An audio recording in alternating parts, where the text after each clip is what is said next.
Am I feeling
धागे न तिनक धिन धागे न तिनक धिन धागे न तिनक धिन धागे न तिनक धिन धागे न तिनक धिन धागे न तिनक धिन धागे न तिनक धिन. Every day I wake I make my mind up. I'ma be the one, be the truth, be the way. Yeah. Every day I wake I make my mind up. Gotta keep my mind on the because they only telling their side of the story. Here telling lies like they on Morid and porridge. Kids get their money off on it. But down here in the hood, yeah, we know Forex. We growing up, yeah, we got the goods. Build them assets, build them up bad. Get rid of cash before the whole market crash. A news flash, just a blast from the past. We on the smash now, be prepared to hit the gas, yeah. Build a land, get the wealth, change your name up. Get the title in your hands, put your game up. Melanation, elevation, arise. We divide, blood eye, and we travel. Drive. Blood eye, and we travel. Woo. That's my child. Woo. Blood eye, and we travel. Hey, hey, hit him with the high, yeah. Sharing no haka from Virginia. Yeah. I know I'm more because I'm blessed. I know I'm more. I passed the test. We got to see with the true eyes. We need some brand new bright ideas. We got the hearts and some great minds, yeah. If we could all just be sincere. Build a land, get the wealth, change your name up. Get the title in your hands, put your game up. Melanation, elevation, arise. We divide, blood eye, and we travel. Drive. Blood eye, and we travel. Woo. That's my child. Woo. Blood eye, and we travel. Build a land, get the wealth, change your name up. Get the title in your hands, put your game up. Melanation, elevation, arise. We divide, blood eye, and we travel. Hey, hey, hit him with the high, yeah.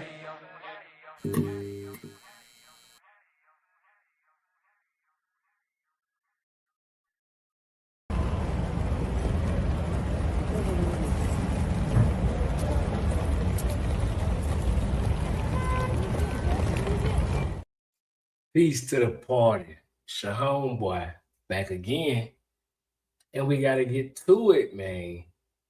Appreciate all the support. Shout out to everybody in the chat. It's another Sunday service. So you know what time it is, man. So I got to come to y'all off the top. You know I'm out here. My home airport I travel through many, many times a year, right? We got some more propaganda going on. It's crazy right now. I know y'all probably see it on y'all social media with the whole the airlines is super backed up when you get to the airport. They showing crazy lines. So I'm like, bro, I thought the whole government shutdown was already handled. How is these folks understaffed? Like, what's really going on? Because it didn't make no sense to me. So, you know, I had to get to the source. And I'm sitting here like, bro, here we are once again, letting this back and forth party situation. People that's supposed to be working on behalf of the people, they steady playing games, and we accept it because we on this Bloods and Crips going back and forth against each other instead of seeing the matter at hand. So we got to talk about this because it's really egregious what these people doing, bro. So check this out. Let's go to the other side. Let's see the video real quick. We're going to break it down. Morning of very long lines for travelers trying to get through security at Hartsfield-Jackson Atlanta International Airport. Atlanta News First reporter Mary-Kate Hamilton is live there to show us how it's looking. All right, you've been there for a few days in a row now, Mary-Kate. How's it compare? Megan, it's absolute madness for the third day in a row. And in fact, my photographer and I, we think this may be the very worst that we've seen it. I'm going to step out of the way so you can just get the clear picture of what's going on here. If you'll remember, yesterday at this exact same time, the security checkpoint was snaking through baggage claim 4.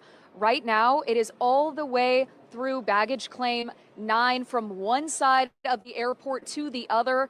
And what you're looking at right now is only the very beginning of the security lines. Again, this is actually nowhere near the main checkpoint. Security lines right now topping 2.5 hours, probably closer to 3, and you can really see why. This, of course, comes as the partial government shutdown over funding for the Department of Homeland Security lags on.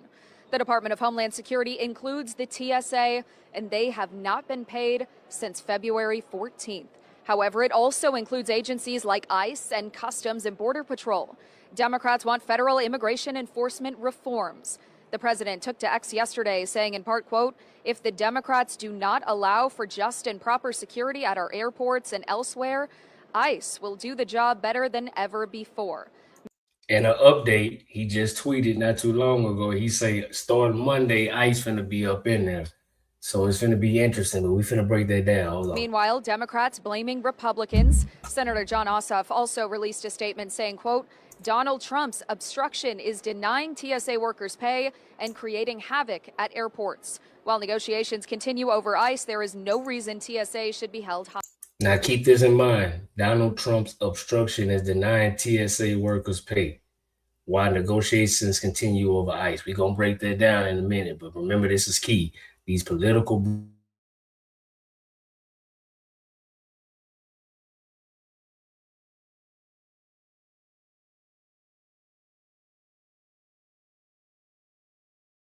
workers to get paid and get back to work. I think they should be paid, and thanks to the workers who are not getting paid and are still coming to work to help us. And we're taking another look here. Thousands of travelers, again, waiting more than 2.5 hours this morning just to get to security, and no end in sight with the Senate voting the funding bill down for the 5th time on Friday. Now, our advice this morning, again, really the worst that we have seen it. If you have to travel, come prepared. I would bring water, wear very comfortable shoes. Make sure you're ready to stand in extremely long lines. If you have any health complications, you should get to the airport extremely early and try to find some kind of special accommodations. It's really getting to the point, Megan, that my photographer and I had to look at each other and say, at what point does this become a safety risk? We are going to go down and speak to more travelers today, and we'll have the very latest. For now, live at Hartsfield-Jackson Atlanta International Airport, Mary-Kate Hamilton, Atlanta News First. Oh, yeah, you're thinking of people, like you say, Mary-Kate, with health conditions, traveling with young children. Hey, so check it out, bro. like I said, we had to go to the source. So what they were saying is true. As far as what she said in that report, as far as like it's only a partial shutdown. Literally, the only department that's affected right now is the Department of Homeland Security. So I'm trying to figure out how these folks don't agree on the Department of Homeland Security. And then you find out why really quickly. So this is directly from the source, directly Department of Homeland Security website. They say another Democrat government shutdown dramatically hurts America's national security.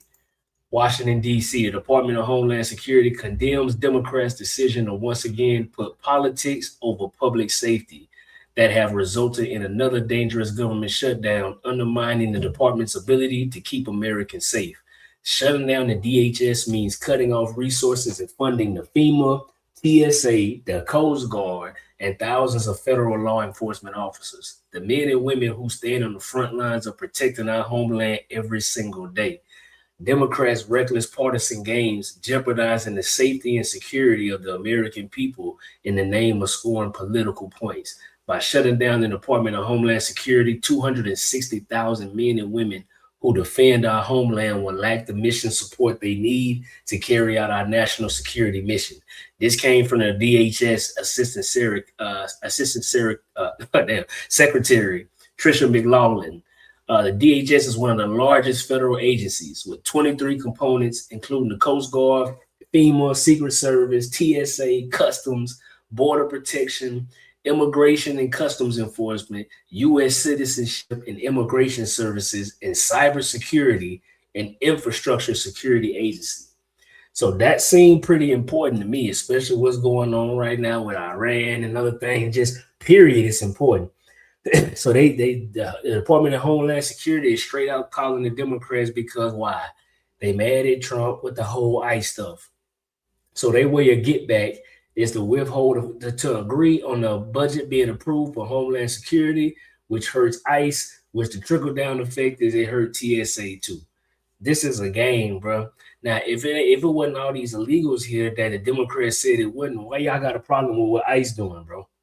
It don't make no sense to me. But we know, if you paying attention, that ICE is definitely going to get illegal immigrants, bro. But now they want to withhold the funding. So it done trickled down to TSA. So yeah, it's a real thing. It really is. You catch the airport now at the wrong time, it could be crazy.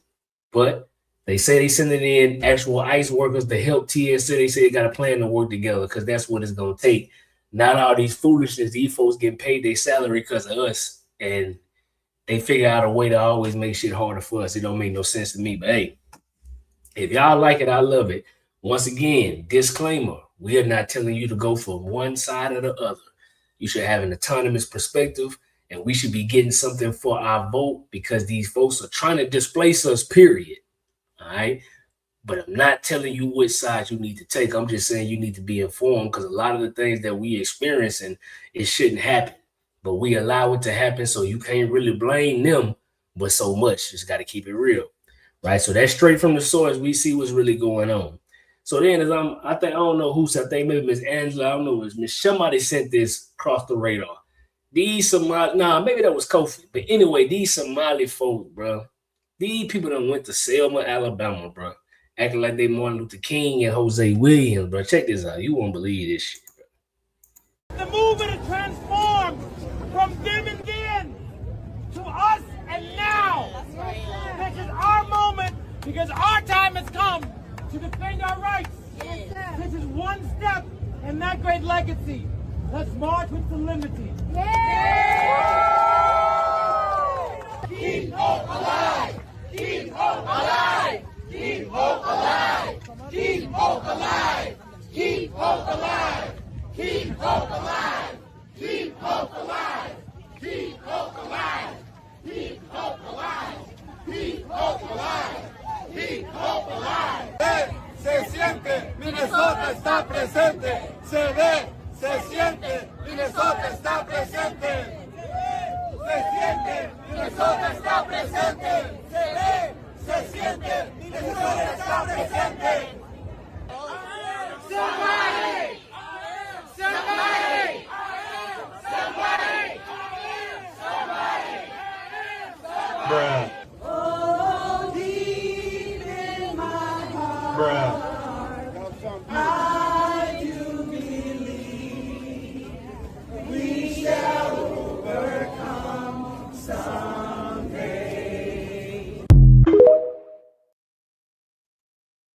Hey, man.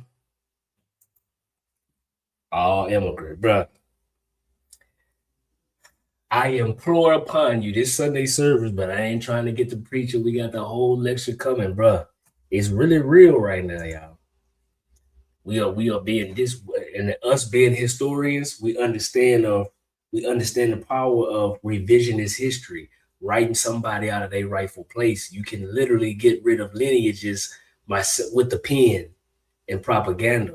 All right. Now we watching folks come and adopt themselves to our stories, to our lineage, because of skin color, who really has been proven that they don't have any type of they don't have a plan for us in aiding us. They just looking out for themselves, and we can't be mad at them for doing so. But we need to be doing the same thing, bro, because it's we laugh at these things. It's funny, but at the same time, they moving financially, politically, they building things. Whole time, no, we not really seeing the play. But that's really disrespectful the way that they playing, trying to align their struggle with ours. Boy, that's not even in the same stratosphere. We gotta stop letting these folk play with us, bro. It's really crazy. Like, there's no way you think that stuff that y'all got going on in Minnesota compares to anything that would happen to us and our ancestry or the folks that's from here. Like, bro, that's a slap in the face, and that's putting it nice because it's really worse than that. But I'm just trying to see where y'all at, bro. What y'all think? Because the more I'm going around and I'm seeing these black communities and just areas in America where we had a foothold, we ain't got that no more, bro. And we finna be at a place right now in these communities where it's gonna be hard if you don't already have some motion and something established. Boy, it's gonna be hard to go from the bottom to the top here in the future. The gap is gonna be even more significant. And we steady playing nice with every other group, trying to help and look out for them, but we ain't doing that for ourselves. And I just really can't get behind that, bro. I don't know. Y'all tell me what y'all think, man. Appreciate y'all being here in the chat. Make sure y'all hit the like button. Man, share a conversation with a friend, a family member. You know it ain't that many of us, so we got to do what we can to spread the message. This is independent media. We appreciate every super chat. Hey, as a matter of fact, we got a lot of big productions coming. We revamping our merchandise line. So when we do that, we would really appreciate y'all support. That money is going to help us to fund bigger initiatives that we want to do without having to come all the way out of our own pocket. A lot of the other folks scamming and playing games to get the money. We just trying to offer a real legitimate service and a product, and hopefully our people will support us, because that's what we need to be able to move forward. You know what I'm saying? So shout out to everybody in the chat. Let's see what they're talking about. That boy Trail says so disrespectful. Facts. Like, bro, the disrespect is at an all-time high. I guarantee you we couldn't go to their country and be alienating their ancestor struggles. It wouldn't go our way. Angela said, let's let the immigrants have a place. That's exactly what's going on. It's happening in politics. It's happening in music. You know what I'm saying? It's happening in the movies. It's happening in the grants and in the business. Hey, bro, I just need to wake up and see what time it is. Exactly. They don't even like us now. The disrespect they be having for us in our own land is crazy, and we be allowing it, bro. You're not from here. You only able to come here because of the struggles that our people put up. We enabled this to happen, and now it's our major competition. I'm just gotta keep it real, bro. Life and survival is not about niceness. You say everybody gotta go. Mama coming home and we can't. Hey, big facts. We need to get on it, bro, because we got an uphill battle. I'm gonna just leave it at that. Shout out to y'all, man. Peace, peace, peace. So yeah, that's just gonna break the ice and get it going. So look. So that we see what's going on. We got the Somalis, right? We got them tripping about the TSA. They playing games, these political games. But I'm gonna tell you about an American hero, man. Hey, I don't know if y'all remember Afro Man. He had this song "Because I Got High." He came back in the news recently, and bruh, y'all gotta hear about this. So basically, some cops had a warrant to go and raid his house for some narcotics. And they say he supposedly kidnapped some people. So he got cameras on his crib. He recorded the whole thing. He was saying that the warrant was bogus and that they broke stuff. They was just doing stuff they shouldn't have done. Cut the cameras off in his house. So he turned that footage into a music video. The videos, he made several. The videos went viral. The police tried to sue this. Well, they ain't tried. The police sued this man, took him to court. They try to get some bread out of him. He beat the police, bro. This pop. I guess this got to be the greatest rap diss song of all time. Watch this. Randy Walters is the son of a bitch. Yeah, that's why I fucked his wife and got filthy rich.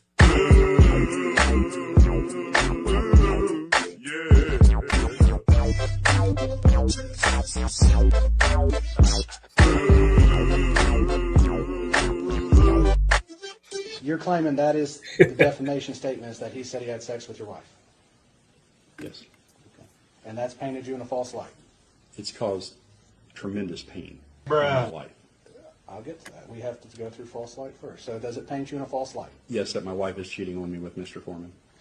But we all know that's not true, correct? I don't know. Oh damn! I'm gonna answer this. Yeah, that's why I fucked his wife and got filthy rich.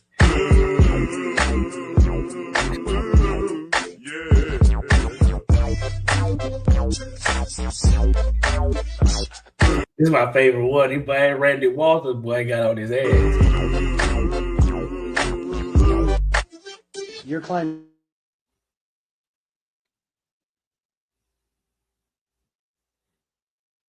false light. It's caused tremendous pain in my life. I'll get to that. We have to go through false light first. So does it paint you in a false light? Yes, that my wife is cheating on me with Mr. Foreman. But we all know that's not true, correct? I don't know.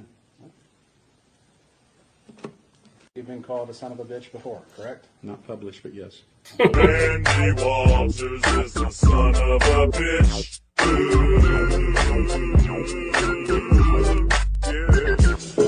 You really don't know her. I noticed her voice is a few octaves lower.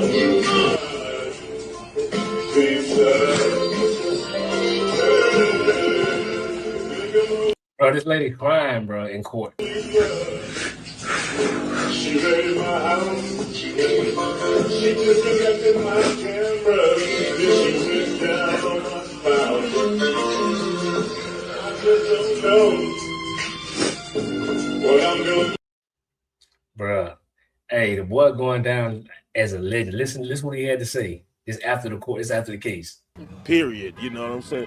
And you can't paint good. You can't paint bad. You know, you just look at the actions, and all the good people got to come together and just do the best you can when these things happen. And when bad things happen, you do your best and make it good. When life give you lemons, you make lemon pound cake. You gonna stick around Adams County, or you gonna go to a different area? No, I'm here. I'm home. If I go to a different area, I got to deal with a different police department, kicking down my door, disconnecting my cameras and stealing my money. So my battle is won here. I think I'm gonna lay my head. Thank you, sir. Yes, sir. Thank y'all. Where'd you get the suit from? I gotta ask. It's custom made. You know what I'm saying? I am the American dream. You know what I'm saying? I believe in.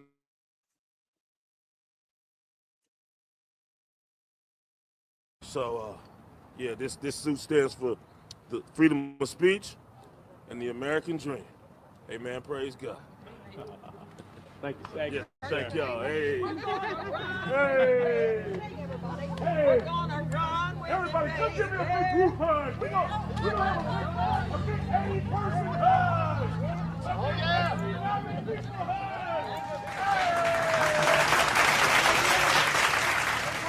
Help warm you up.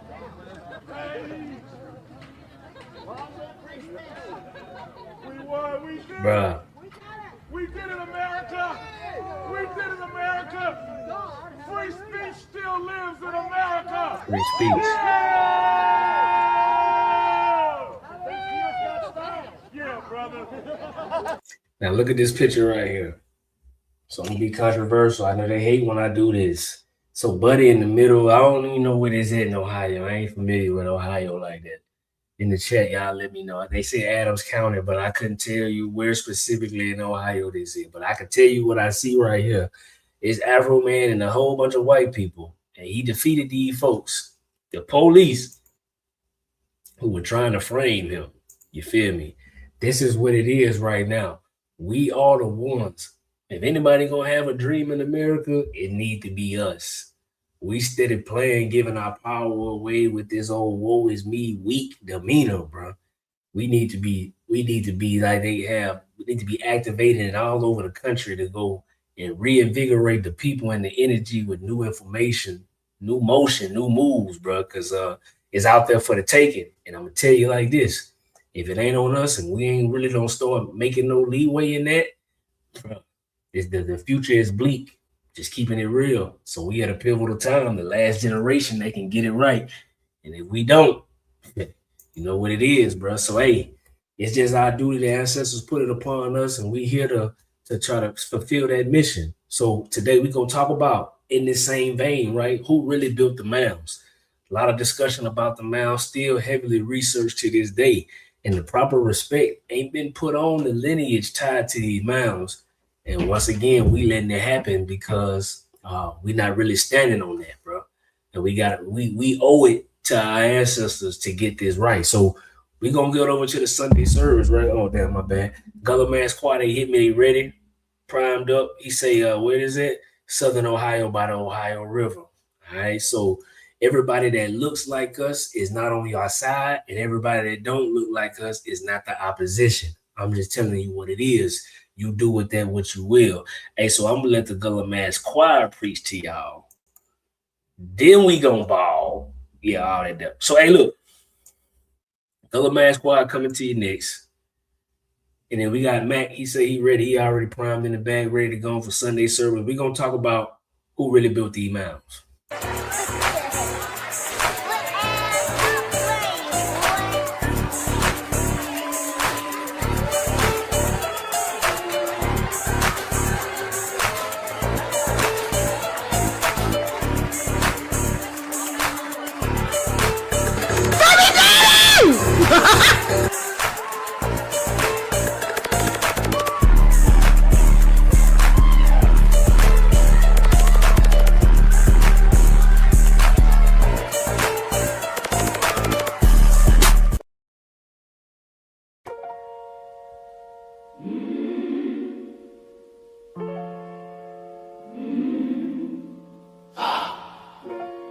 They changed our names, but the truth still lives.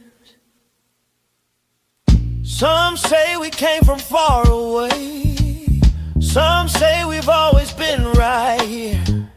Two stories at the same doorway, both chasing what our hearts hold dear. Old maps, new maps, who's to say? We just want the truth that they erase. Two roads, one people, still searching for the name they stole. Baby, baby, two roads, one people, still walking back to what we know. Oh, we rise together, no matter which path we chose. No, no, no, two roads, one people, still coming home, still coming home. Someone unity to heal the pain, someone records to clear the lies. But either way we break the chains and lift the story they deny. Lineage, memory, same heartbeat, just different ways to find our feet. One people, Still searching for the name they stole. Oh, two roads, one people, still walking back to what we know. oh, we rise, no matter which path we chose. Oh, no, no, two roads, one people, Still coming home, still coming home. we remember, we remember, we remember who we are. They turned our nations into colors, but the truth kept living in our bones. Every step we take uncovers the road that leads us back home.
100 years later,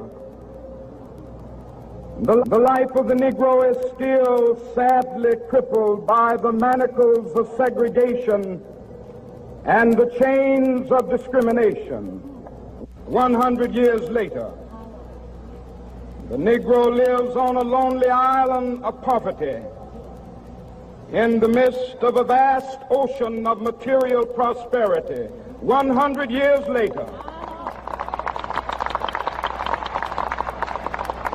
the Negro is still languished in the corners of American society and finds himself in exile in his own land.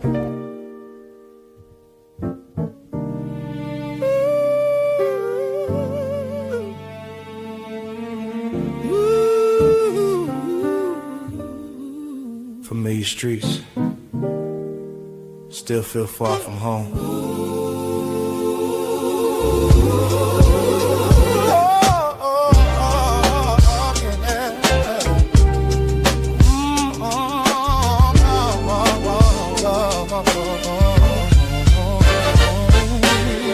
Born where the ground know my name, still asking permission to stand. They sold the future in papers, now we pay just to live on the land. No change, just rules we never chose. Old lies dressed up as law. If you don't know what's been taken, you won't miss it at all. Exiled in our own land, standing where we belong. Yeah, yeah. They convinced us this ain't our country. Now we've been here moving wrong. Exiled in our own land, roots deep, still feel alone. Taught us how to survive here. Never taught this was home. Hell came tied with a leash. Every favor had a fee. They call it progress, call it order. I call it quiet captivity. If the game was set before us before we learned the rules, you don't blame the player for losing when the table's rigged to choose. No border still confined. They erased us with education, left us searching our own mind.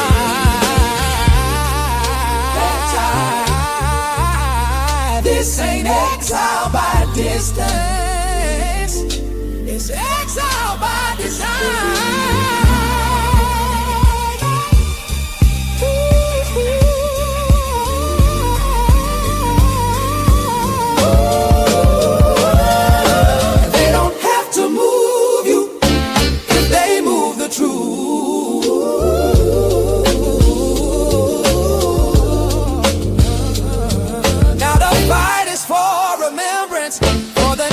They made us forget.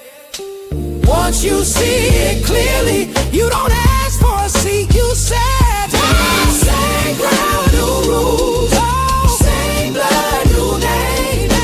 Still here, still waiting for what was never meant to change.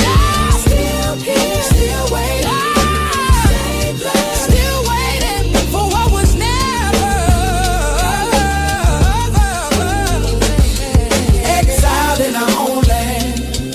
But the fog lifting slow. They can't keep what we remember. They can't hold what we know. Yeah, yeah, yeah, yeah, yeah, yeah, yeah, yeah, yeah, yeah. Oh, oh, oh, oh, oh.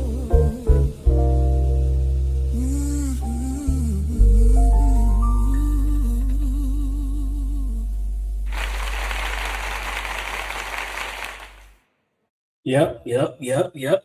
You already know Gunner Man's Choir. Get you good to go. Sunday service. Come on, man. Get you a seat. Invite your friends. Hit the like button if you're already there. If you like the vibe, subscribe. If you like the vibe, subscribe. Come on, man. Real clever today. Tap in, man. We're going to talk about these mounds. I think Mac ready.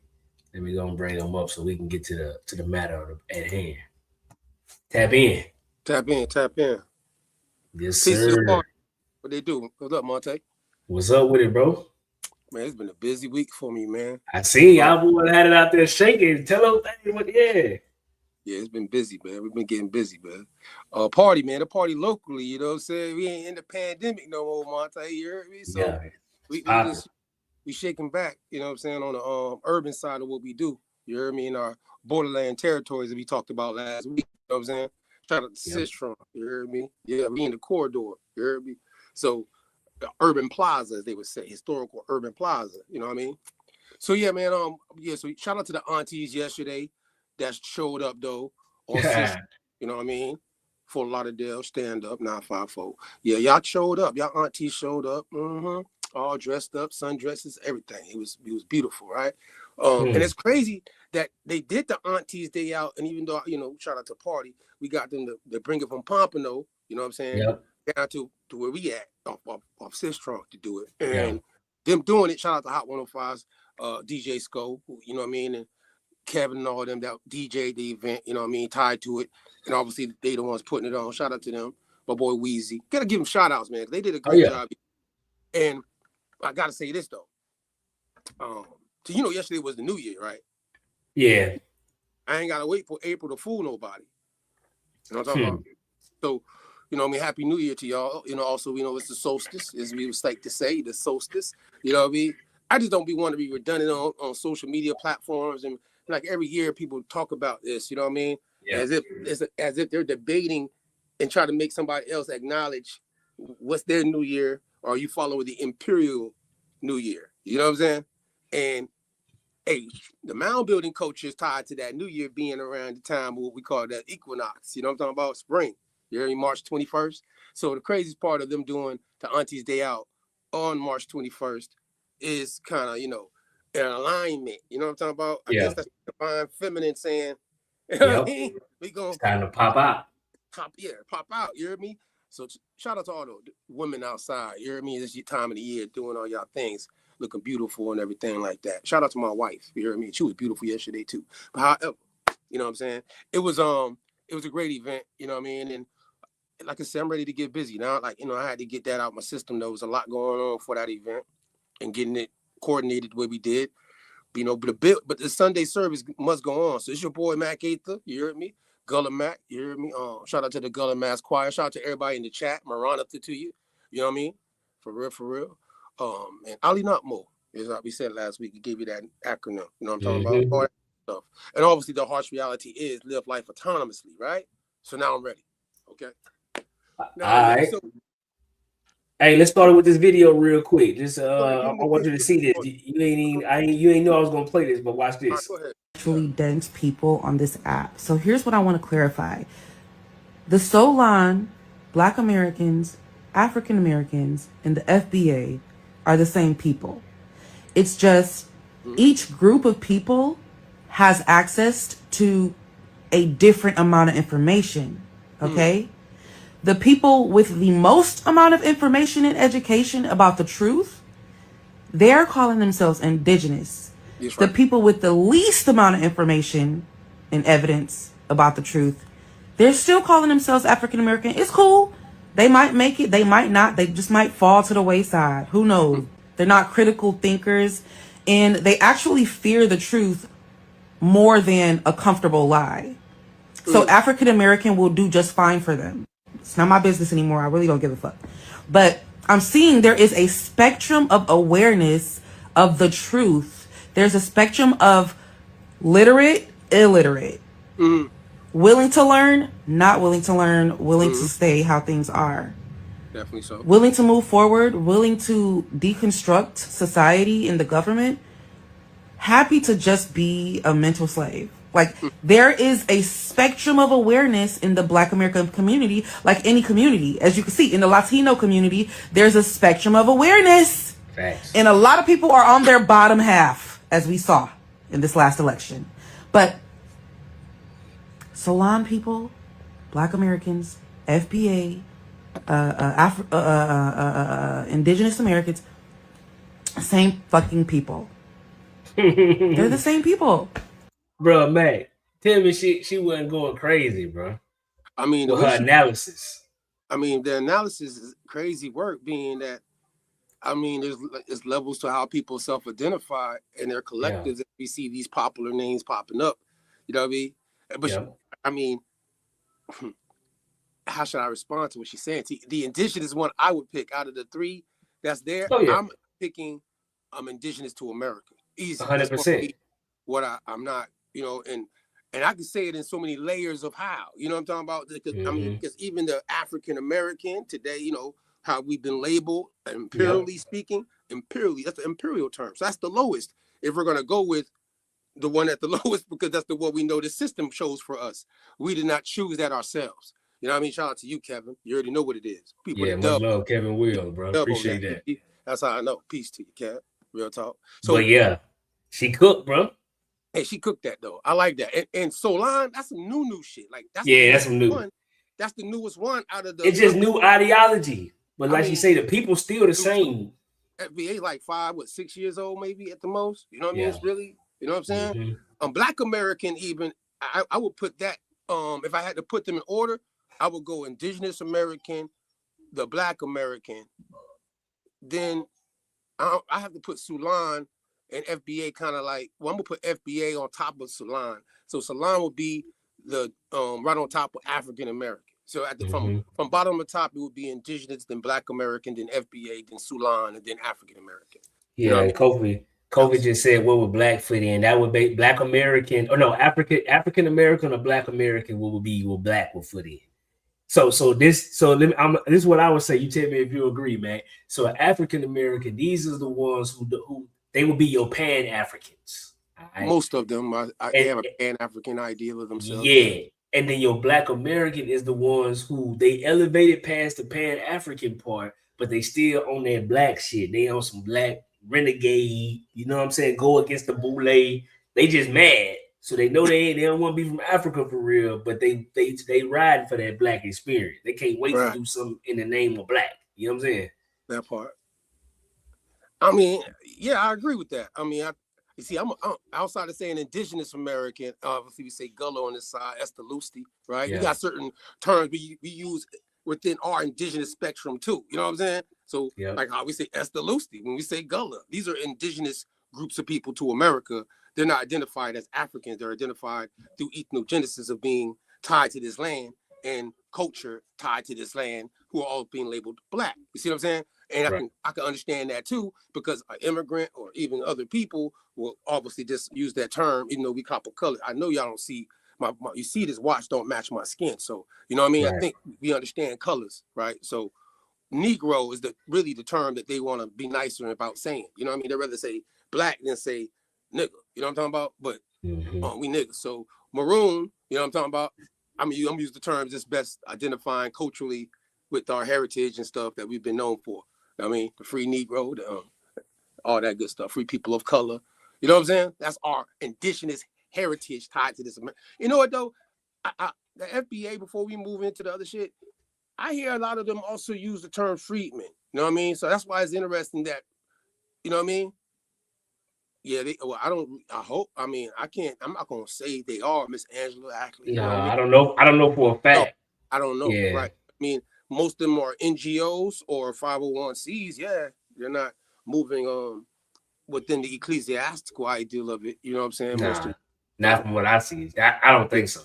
No, I don't think so either. So I think people just need to pay attention to, and you have the right to self-identify. As Afro Man said, First Amendment, right? So American Maroon shit on my side, because I want to be autonomous as an indigenous American. I just don't want to be indigenous. I want to be autonomous. You see what I'm saying? And I'm a Maroon from the imperial system so that we could be indigenous amongst our collective of people and do what we got to do for our communities, uplift our communities, build what we need to build for us and by us.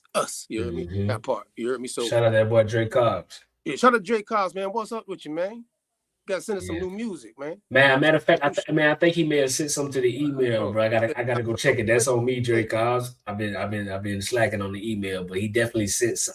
I want to say I gotta go back and comb through it because a lot of stuff been coming recently, actually. So appreciate that, by the way. And he say, hold on, Dr. Henry Clark said it big. While we identify with the color Black, it doesn't define us as a people. Exactly. Nope, it don't. It doesn't tell you who you are as a people or mixtures. Nothing. within we our. shouldn't be falling in love with that word. We just need to know it mean. It can be attached to our people at a certain time period, but that's not a nationality, bro. That part. Yeah. That part. So you know, we gotta. Peace to the party. Peace to you too, man. Collector, what up? What they do? What's up with you, bro? Yeah, man. Yeah, it's on you, Matt. Let's roll. All right, so you played a video, but I mean, I'm not gonna say it first because the title of the bill and the discussion. I mean, it's a question we put out there: who built the mound? So we want people to send us information as well. If you got something outside of what we gonna go over, shout out to God of Green, Kofi. You know what I mean? He do what we call moundology. You see what I'm saying? Yeah. And we're gonna bring moundology to the platform. So we first gonna ask the question: who built the mounds, and see what y'all feel about it. And we're gonna show you some of the stuff that we got. We can't fit it all in an hour, but we're gonna just flash some things. Foundation. Y'all want y'all feedback on it. You know what I'm talking about? So it's a video I put in the chat I sent to you, dog. And it say, I'm gonna show which one it is. Yeah, it's the I can point to it for you. All right. You got it? I think I got it loaded. But you talking about the one that's in the Yeah, I'm putting first to it now so you can see. I just tagged it. I finna play it. All right, bet. Let's go with that. Came and they started finding these. My bad. What'd you say? No, let's go with that. You know what I mean? Give you the feedback on that. You know what I'm saying? Oh yeah, shout out to Kevin Wills again for that super chat, brother. This major love. All right, let's rock out. Explorers came and they started finding these sites. Winterville, Mississippi, another one. Very huge compound of mounds. When the explorers found these, they were all abandoned. They were overgrown. There were almost no Native Americans living around there then. They had all been forced to the west. And when the few Native Americans were brought in and asked about it, they all gave the same answer. They were asked, well, who built these things? And they said, we don't know. We didn't. Hey. He got straight to the point. He didn't go straight to it. Y'all thought it was gonna be long and drawn out, huh? It don't need to be because so to be clear and set the table. So, and it's funny because the first time when this is where you told me you wanted to take it, I instantly thought back to when we was out there in Tamarack and Buddy came. Yeah. So this is a clear delineation because we know we being watched, right? So for what they would call the West Coast Indians, the Asian field, whatever you want to call it, bro. For the 700th time disclaimer, we not saying y'all not indigenous, bro. But what we are saying very, very, very sternly is we know for a fact who the people that they call the Mississippian mound builders, who they are, what they look like. And they story, and they don't involve nothing with no West Coast and all that other shit that these niggas talking about, bro. It's just the truth. So I thought about Buddy because he one of them ones. Talking about he came from Georgia, people came from Georgia 1,000 years ago, knowing good and well he lying, man. Like this is crazy. Well, the crazy part is 1,000 years ago, you ain't come from Georgia because Georgia wasn't up. Exactly. So whatever your migration theory of how you came from a northern part down into where we are today in South Florida, right? And Everglades, as some people might call it, the swamp. You know what I'm talking about? And I mean, 1,000, like you said, he said it when he's 1,000. We were in the middle of a presentation once again that day, so it wasn't a debating situation. He's a guest. I'm gonna treat him like a guest. I'm gonna let you speak because I ain't biased there. You came, you showed up. Some people don't even show up. He showed up. He showed up. Gotta give him respect for that. For sure. Okay, you showed up to see our presentation. That's with Dr. Dixon. Cool. Let's go through it. But he couldn't deny it. Afterwards, he said it was a good presentation, didn't he? He did. That's a fact. All right. So the only thing he had his conflicts about, and like you just said, we're not saying you ain't or who y'all weren't coming down into these areas and run around, but there's other groups of people that were around too, and we got to stop acting like a phenotype was exactly what makes this indigenous ideal of what they call the American exactly today, dealing with the cultures of what's tied indigenously to or aboriginally to what is known today as North America. It's North America. Correct. And crazy enough, last week when we was you can go show that. Funny enough, the last source we showed on our last week's show was the Royal Proclamation of 1763, right? Yep. And obviously it was talking about King George III and how, let's tie it to Georgia, and how also he did something all the way up there in what we call Canada. You know what I'm saying? And how the Aboriginal groups of Canada, right, and how he made a line saying, oh, all these people who are subjects to underneath my crown, the British crown, they can't go out into these Indian territories because we've already made agreements with these indigenous people in this area. You know what I'm saying? Yeah. So you can't go out there and migrate now into Indian territory with their permission because they're not going to give it to you. Talk about right. So that's what you need to understand about that Rural Proclamation last week. Funny enough, as we talk about groups of people and that term Aboriginal being used, and people even today saying, I don't like Aboriginal. I like Aboriginal. I ain't gonna lie. I like Aboriginal, but at the same time, that same dude that came, we didn't even ask him, but I'm assuming, and I'd be wrong if he comes and tell us we wrong, but Miccosukee or Seminole, it's the two groups I would think that he's representing, popularly down here. And I went a long time ago, it seems like now, because I'm about to be 47, right? So this is about 15 years or so ago. And I went to a Seminole powwow at the Hard Rock. You know what I'm saying? Yeah. This is before the guitar was even built. This is, you know what I mean, pre-guitar.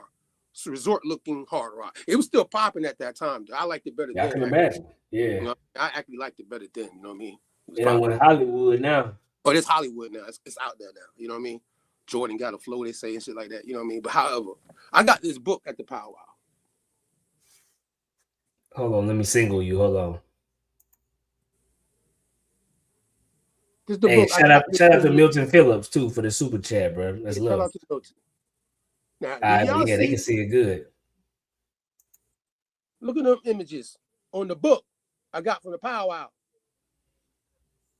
Does everybody look the same? No. Some dark-skinned people, though. There's some all melanated, but different phenotype. You see the color complexion though. Yeah. Darker than brownish, you know what I'm saying? Yeah. And this is chapter Clash of Culture. See, this is, look at that. Mm-hmm. Yeah. All right. This book I've had for, like I said, 15 years or so, right? And I got to give a shout out. The person that went with me to that powwow, as y'all know popularly, Sekou. Crazy enough, he was with me. He came down, we went to the powwow together. We go check them out. You know what I'm talking about? So I got to give him a shout out. Yamasi, we pulled up, and he was dressed just like that.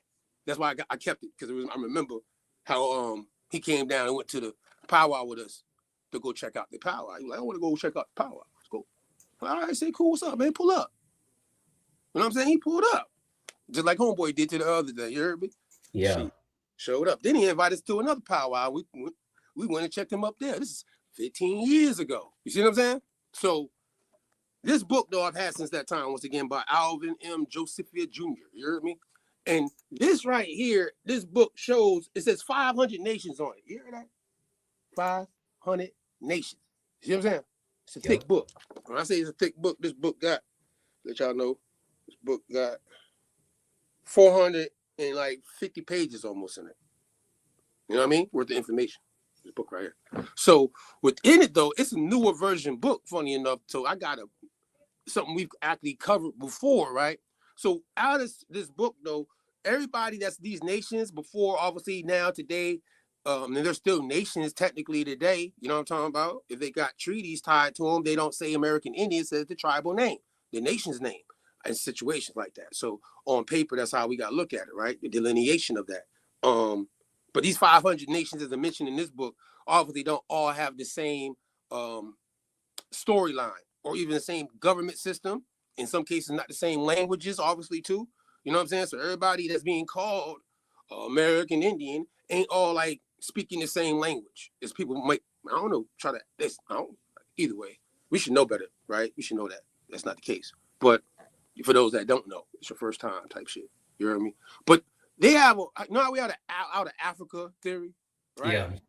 Well, they got, and people have put out of, what's the term? How do you say this word? It's Beringia. Anybody heard of that word Beringia before out there in the chat? Or is it Beringia? Beringia. I done heard. If anybody out there in the chat, let me know. And then he said also there way more than 500. You see what Kobe did? Way more than 500. That's just this book just shows that, you know, That's just what they went on, but yeah, they really don't even know. Like they don't even know the real number. Right, because they ain't even this book don't even focus on like really the like all the different like matter of fact, look at this one right here, right? For instance, the Olmec situation, right? Look at this one. Hold on, let me single you. Hold on. All right. Now some people gonna say, "Oh, it's black paint." You see that, like, because his face still got the brown, right? Yeah. But then we got many other pictures showing and depicting these people. You know what I mean? All over the situation in different situations, how they depict them in this book. Look dark, don't they? Mm-hmm. Dark as hell right there. So everybody ain't the same phenotype. You know what I'm talking about? And everybody got different features and different things too. It's a wild, it's interesting, you know, there are a lot of pictures in this joint.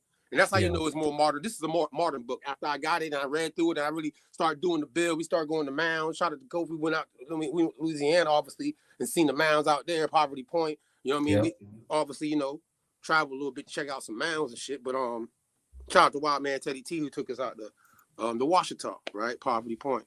And, you know, it was very interesting that, like, who built the Mounds still, once again, there's like all these different nations, all these nations building Mounds. So go back to Beringia. Anybody out there again know about Beringia? Go ahead, pull up Beringia for everybody just in case. You know what I'm talking about? All right. Oh no, show them the Wikipedia joint. Oh, you got some music playing on in the background with it too? Me? No. Yeah. Oh, my fault. That's you. Yeah, I'm about to say. Yeah. GMC just pulled up. I'm looking at the chat and the music stopped playing. I guess it's behind on my joint. So, anyways, you know what I'm saying? Go to the Wikipedia first before we walk through it. You know what I'm talking about? Yeah, I got you. Hold on.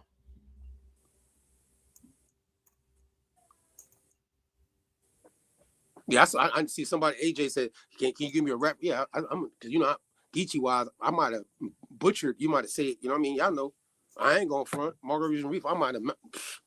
Yeah, don't put it on me, but you can put it on Wikipedia. You know what I'm talking about? So, Beringia, like when we get the Bering Strait, Strait, it really is tied to this right here. So I want y'all to see the Wikipedia source before we give our presentation about it, just to kind of walk us into some things. You know what I mean? So the land bridge and all that, right? It's going to be tied to that right there, right? See what I'm saying? All that theory, all those theories and everything is tied to Beringia. You see what I'm saying? Now, you see it, Bering Strait right there, land bridge and all that right there. See how I said that right there in the paragraph? Yep. All right, so just make sure everybody see. This is what the Beringia is tied to this, right? So it give you the geographic, and it tell you that right here, stop right there in this area right here. Say where it remains the late place. I'm gonna mess that word up, y'all. With the Pleistocene, who knows? Late Pleistocene. I don't know. That's a word I don't use in my lexicon, so I'm not gonna be embarrassed to say I don't pronounce it right. You know what I'm talking about? But y'all can see what it is right there. You know what I'm saying? How you pronounce that? Yeah, I'm gonna work on it. I'm working on it though. Pleistocene. That's my best guess. I think that's me too. Pleistocene. I'm going with that. So mammals that had discovered on the Aleutians, like Aleutians, right? An island in the Bering Sea. You can close that real quick. Oh my bad. You good. At the close of the 19th century. You know what I'm saying? It indicated that a past land connection might lie beneath the shallow waters between Alaska and Chukotka. Now, anybody heard of that word before? Chukotka? That shoe right there. Yeah, that one. Cause I know I messed it up too, probably. Hey, look at this. Officially, Chukotka Autonomous Okrug. What? We gotta look into these folks. Is the easternmost federal subject of Russia. It is an autonomous. What is an okrug? I never heard of that. Okrug. Okay. Yeah, that's interesting. That's why I say you gotta look at these. What is that? You know what I'm saying? Everybody look into that. I like autonomous though. The autonomous part was like, yeah, you know what I mean? I couldn't pronounce the word though. Still, I was like, I don't even know what this is. I ain't gonna lie to y'all. So here we go. Okrug. Oh, you were there. I think go back one. I had just went on autonomous though, boy. I had just went on a rabbit hole. Yeah, autonomous. Here we go. Look at that. No, you good. So either way, all these areas is showing you how they are talking about people's migration pattern, leaving out of the areas of some people like to say Siberia, but it's Beringia. See, that's the word for the area and how they go into Alaska. See what I'm saying? Based off that land bridge, right? This is the migration they're telling us about, based off of the people that end up later on. It's just the American Arctic geologist David, this is redefined Barrigia to include portions of Alaska and Northeast Asia. See what I'm saying? So they're letting you know there's people coming from out of Northeast Asia into Alaska. Right? All right? And then from Alaska, some of these nations came south. And that south mainly being to the west coast side of where we are in North America, the northwest and the west. Right. And obviously later on, in a more later on migration, like the brothers that came to our presentation, you know, they some getting of them all over the country. Right. But at the same time, they don't mean they're the first ones there either, right? Exactly. Because what we're talking about tonight, these mounds are predating their, but some people are saying they don't. You know what I'm saying? Some people are saying that these people's migrations came before the mounds were built, but we know that, as the guy just said, they said they ain't built them. So at the end of the day, that's why the question comes back around: who built the mounds? Ain't it? You know what I'm talking about? Yeah. Who did it? Ain't it? So everybody tap in on that, and we just want to make sure that that's what they putting for us to see how it is. You heard me though. So I want to make sure you see it that way. You heard me? That's what it is. So you heard me? So that's what it is. I just want to go there. We can go to the presentation now that we got that out the way. I don't want them to see that we ain't making nothing up. Like, you know what I mean? You know what I'm saying? I ain't got time for all that. So Beringia, Ice Age geography, right? Land bridge between Siberia, and Alaska. It says 20,000 plus years ago. So when I digged up all the information, but to make it concise, to walk it down, that's why I do it like this. So an enabled movement of animals and humans. So they're saying 20,000 years ago. We know either way that these people obviously predate what people will call biblical scripture. You know what I'm saying? And the nations of people, and even the origin story tied to the biblical book. I'm not saying that them people don't predate the book too, but that's their stories put in a time frame of 6,000 years, they say, right? So however, they're saying this is 20,000 years. So that's a long time. You know what I'm talking about, migration wise. And we know good and well they ain't calling themselves these names right now. You see today. We can keep sliding though. You slide on down. So as we know, the mound builders, like we just pointed out earlier, shout out to the Poverty Point, one of the most, I say, historical sites, you know what I mean, of mounds, you know what I mean, dealing with how the whole structure was laid out. If you really understand how that bad boy was laid out, it had got multiple mounds. And really, matter of fact, because I sat on top of this mound, that mound that I sat on, and I get, differences of opinion about certain things, but Cheeto Pie, you know what I'm saying? He was there with me too when I went out to Louisiana and Tomorrow County, right? That's when I met Cheeto at the powwow, right? So when they took us out, they let us go on the grounds. We was on the mound. I come to find out that this mountain, and we did it in the solstice. Matter of fact, it was Juneteenth. You know what I mean? During the summer solstice, funny enough, right? So the sun's pointing straight down on the mound that day. And I mean, hey man, I always say the story. Got a green shoes. He had Jordans on. They turned to flip flops, right? Funny enough, and yeah, it was an experience, man. But it's funny. What I'm getting to is that mound really was an earthwork, because at its full situation, they made it basically to be an owl. It's a bird. It's not just some heap of thing that just go like this. It's a real, from looking down, it's a real effigy. You know what I'm saying? But it looks like a mound. You're walking up on it because it's elevated, but it's crazy work. Either way though, Adena, Hopewell, the Mississippian, and these are advanced societies. You know what I'm saying? Which means, like we were talking about last week Sunday, urban centered civilizations, right? Trade networks, etc., tied to this civilization, and these people tied to these mounds. Because Poverty Point is right off of the Mississippi. Right, the Gulf, as we would call it, right?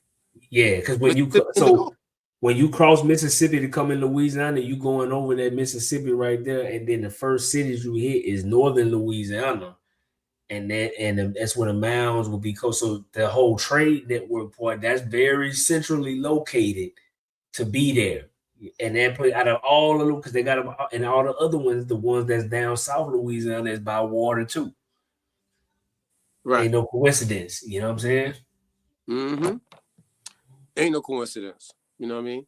So I mean, it is what it is. So build mounds, though? Who built the mounds? Once again, trade networks and cities tied to these areas that are very centralized. They're not like the people that were hunting and gathering. They're moving, you know what I mean, moving with the season. Yeah. These people really building here the whole time. Where we at type shit. You know what I'm saying? This is what we doing. Now, they say, when did these people, they disappear? How they disappear? But then you got a whole book about 500 nations that, where did these people go then, huh?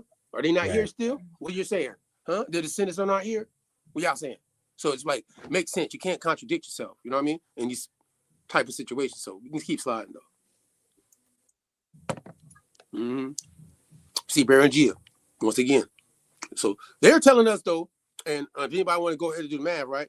1700 BCE to 1600 CE. Anybody want to do the math on what time frame that would be? And then 20,000 plus years ago, Berengia, meaning people who migrated into Alaska, which actually would be North America.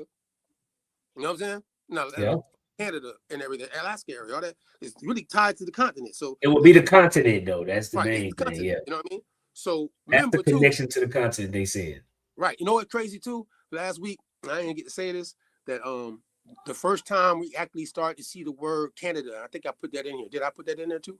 I think I did. I don't know. I'm not sure. It's tied to this because the groups that are in Canada, as we would call it today, but before that, it wasn't called Canada. You see what I'm saying? So people got to know when this area became known as Canada, and it's tied to the Georges, by the way, with that Royal Proclamation of 1763. Just to give y'all a hint, but you can keep sliding though. You know what I mean? So, hey, so basically, let's make sure we iron this out though. Like for here, so what are we saying here as far as Berengia 20 plus? Because which one's first? Well, not even just which one's first. It's just when it comes to the validity, which one can be proven. Like so, for example, the whole bridge being 23,000 years ago, we can't disprove that didn't happen, right? So, okay, bet that's how y'all get to the West Coast. We can't say that y'all definitely there, so that explains. And we know about New Spain being there. We know about all these things in history, so that makes sense.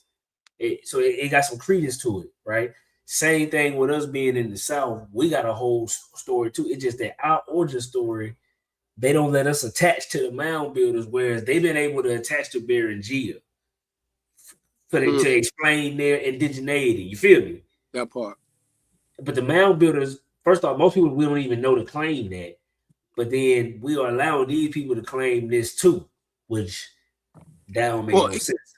They got to claim it all because of the fact that we know that the European, as people would like to say, not the dark-skinned ones, that we talking about what we know today for layman terms of people called Caucasians, right? And how they were able to come up with this manifest destiny race theory to make the red race, as we've already covered, become a phenotypical ideal of what indigenous people, and then now they're the ones left to preserve things that they are already telling you from their own mouths that they did not build. You see what I'm saying? So at the end of the day, it's like the dude that came down, right? He said 1,000 years ago. So my thing was going to be, are you saying that you tied to the people called Tequesta? Or are you saying that you Miccosukee? If you're saying you're Miccosukee, then you came after the fact, and the Tequesta was already here because the mounds down here where I'm at, this is Tequesta territory, South Florida. You know what I'm talking about? It's the Tequesta territory. You know what I'm talking about? The mounds and everything is not tied to the Seminoles or the Miccosukee. You know what I'm saying? They didn't build those mounds. So that's why it's like, what indigenous group built the mounds then? Right? If you came down, you migrated down, but these people were already here. Because 1,000 years ago ain't 20,000 years ago, right? Correct. And that means there was already mounds here before you came down. So how we know, and see, this the part where we need to be questioning historian. Why do they like to tell us more about what happened 20,000 years ago versus what happened 1,000 years ago? We clearly know that they know what was going on. You feel what I'm saying? But they don't give a lot of details about, bro. And growing up, I grew up about an hour from Poverty Point. It was never ever mentioned in my whole life growing up. No cap. For real. To even know about it, period, let alone go see it, to know who it's tied to, period, to know that. But we knew about the pyramids in Egypt, though.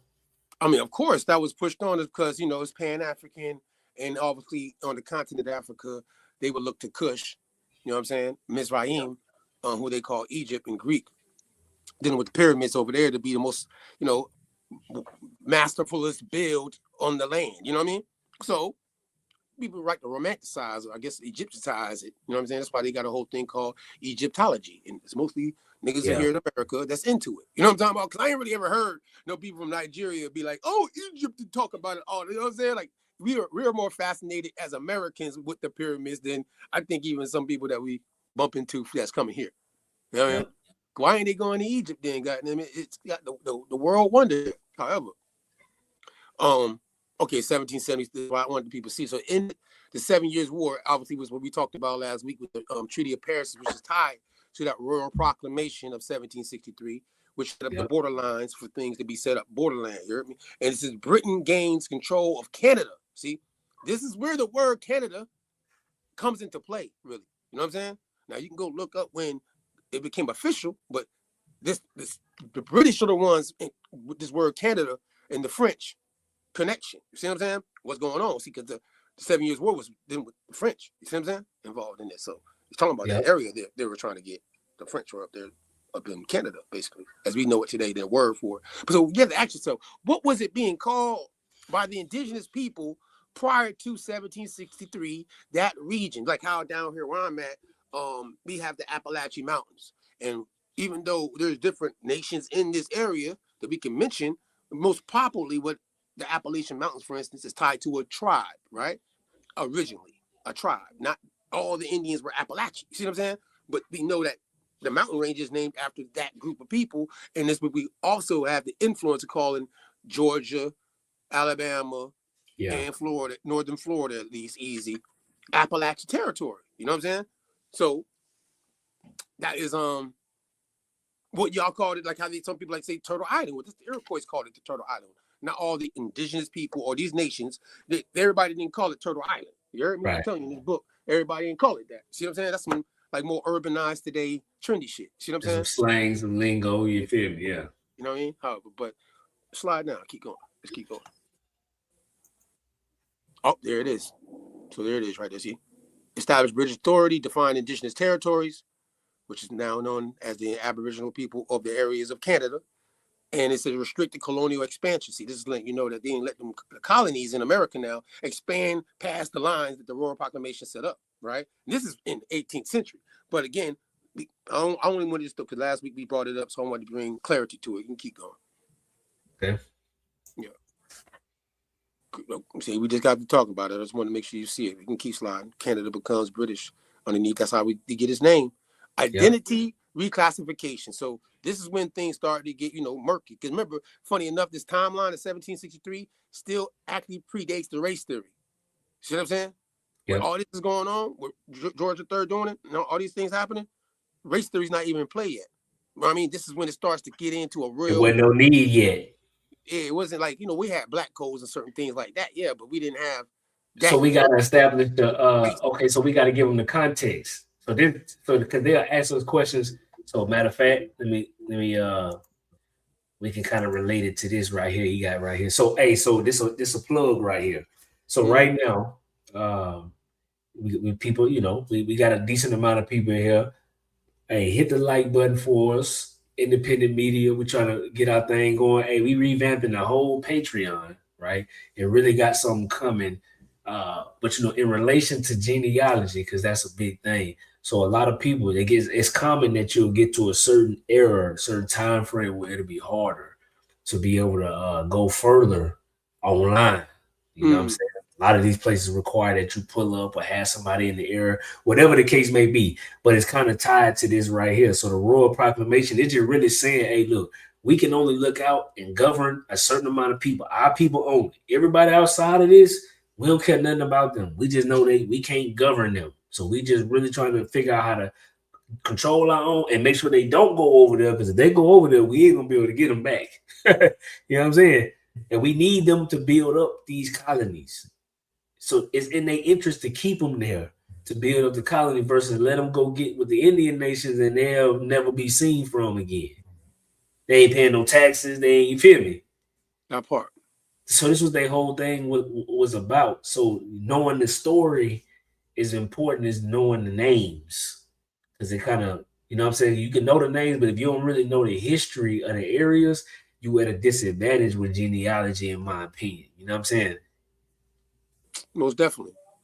Most definitely. I think if people definitely, as you say, some people definitely get stuck at 1830. Records and certain things ain't available. I did too. Yeah. I think that that's why we more and more people are doing it, not just us, as far as what you just said, as far as us wanting to make it a little more easier for people to track, like how we've been able to do it for ourselves, right? But for us, right? But everybody got to do this. That's work that you got to do. So make it easier for you. Is just finding. We need more people on it. Yeah, more people to get on it too. So shout out to those who do their genealogy, right? So because everybody keep throwing around this DNA thing, right? And they trying to match it to the race thing based off of the race theories and race science. You know what I'm saying? And I'm not nations of people predate any of those races, theory things. So hey, then we got right here, the colonists could not purchase land from the Indians. So they were trying to lock them in to where they couldn't even get outside the confines. But you gotta understand. But reality says what, Matt? These folks being here after time, and they can see what's going on. Boy, I heard Philip. That boy Philip said he went out there with them Indians. Man, that boy Philip say he doing good out there, man. Boy, we might need to go. Hey, Philip said if you go stand out there by the lake and you wait for 30 minutes, they gonna pull up and see about you. You know what I'm saying? Next thing you know, 5 or 6 more people done went over there. Here, hey, the Great Britain sick. Damn, we steady losing niggas. Losing. And Ben, that's why Britain lost his grip on the colonies. As we know.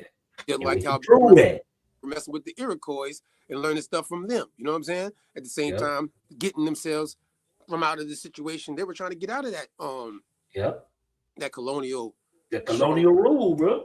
Colonial imperial shit we call it today. So yeah, man, that's what that is. So identity reclassification, we talk about this all the time. You know what I mean? Legal labels imposed by an empire, imperial terms, right? Like African American. You know what I mean? The United States of America gave us that imperial term. You know what I'm saying? So you can keep sliding though. So inside, we already showed that reshape the land and identity. Ancient peoples predate colonial labels. We should all know that. It's be common sense. And really, I want to show something, being that I showed this book, because we almost probably done with this slide right here, right? Yeah, it's last one. Oh, I thought so. To just give some other examples here is let's go to this. Then we're gonna go to this mound joint first, real quick, because it is about the mound joint. So this next.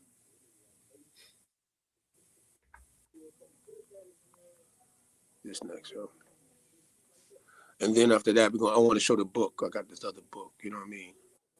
We just wanted to open up, to talk to y'all today about this mound conversation we see floating around before we go into our moundology builds. You know what I'm saying? Each mound got to get hit. So I'm just going to go and show, one of them called the Indian mounds, right? And this is from a real primary source of people that cover it, I would say. So characteristics, and obviously it says council mounds rounded up, usually small, 3 to 10 feet tall, 50 to 100 feet diameter, burial often primary purpose, built during most time periods. And it says rectangular platform mounds, etc., flat top pyramid. It says often large, 15 to 60 feet tall, covering 0.1 to several acres. Platform for buildings, primary purpose. Often burial location of important, as individuals. And it's giving us a time frame saying right here in this source, 100 BC. 100 BC to 700 AD, which is you know what I mean? Like Chief Tuscaloosa and them, who ran into DeSoto in 30. So they say from 100 BC to the 1700s. Yeah, they're saying these mounds. Yeah, that's how far back they're saying these things. So this is gonna be before these people migration into these situations. They're saying, some people. Okay, so wait. We need to slow this down. Okay. So hold on, right? Watch this. So we saying these people in these areas right here. Okay, all of these areas is mounds. Mounds everywhere. Okay, so in these mounds, it is believed that a lot of important people was at these Were mounds. buried in Were them. buried at these mounds. Yeah. To this day, this is where a good majority of what they would call Black Americans is where they live. Yeah, we showed that last week, right, with the borderlands. Right. Yeah. This is like our urban observations of mankind. This is another observations of mankind. One of them things we got to show every month and remind them this is what they said. You feel me? So when we go here, these mounds, they said up into the 1700s, bro. Yeah, 1700s. The treaties happened 100 years later. The people can't just switch and just be gone, vanish that quickly. It's not possible. No, you can't do it. It's not gonna work.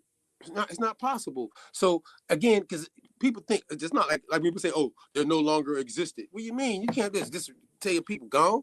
You know what I'm saying? How that work? They took them out legally because with the treaties, technically, that allowed them to reclassify you, right, and put you underneath an imperial term. Like now, you're going to be called American Indian, and this is what we're going to present to the people that this is what the American Indian look like. Look, yep. Hey, so, however the case, the word Indian in the first place, we know that these people right here on this book right indigenous word.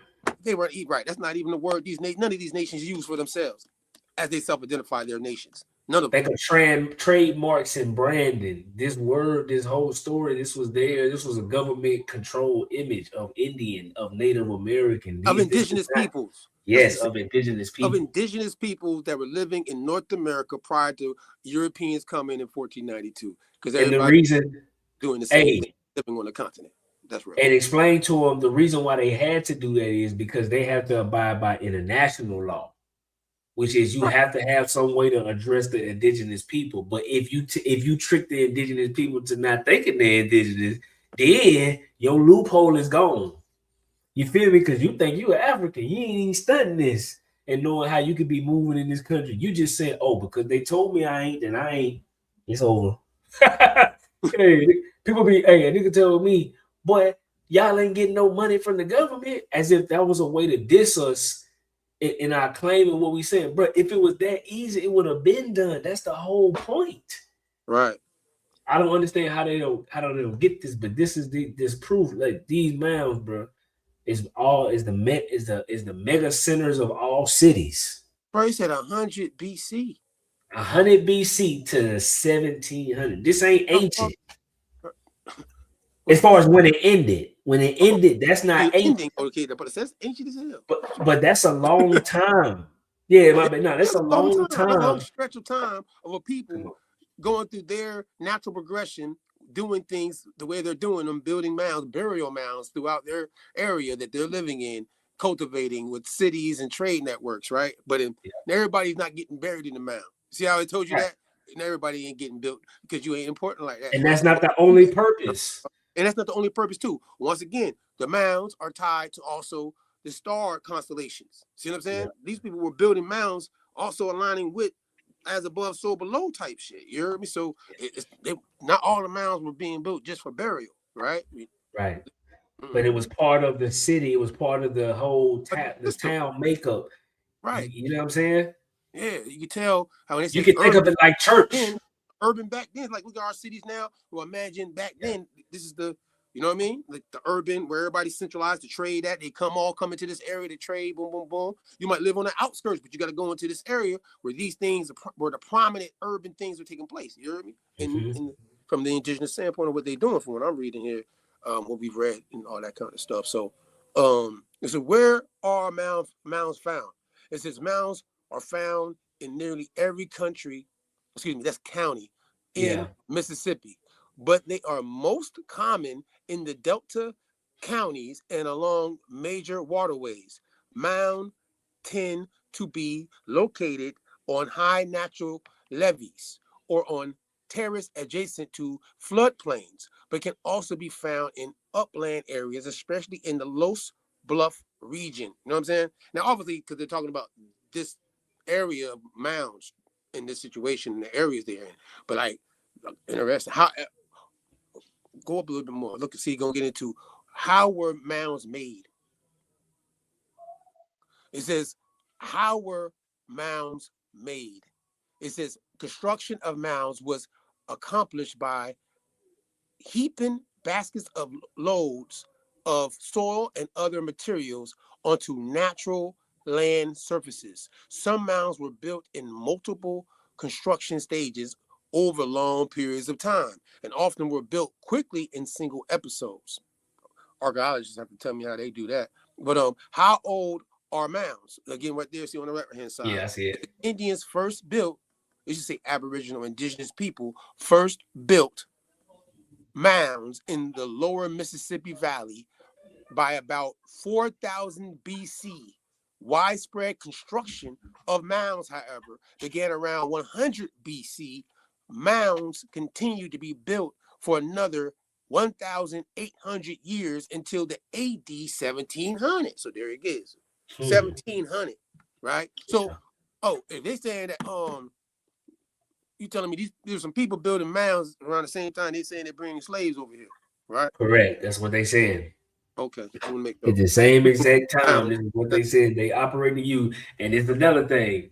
So once again, back to what it looked like. This area here, we talking about the southeast into the Midwest. Okay, this is the areas that you got. Still heavily, all the black people in America. This is where they are concentrated. You got a few in this northeast region, but it don't touch what's in the South and in the Midwest. We know this to be true. Detroit, that's Midwest.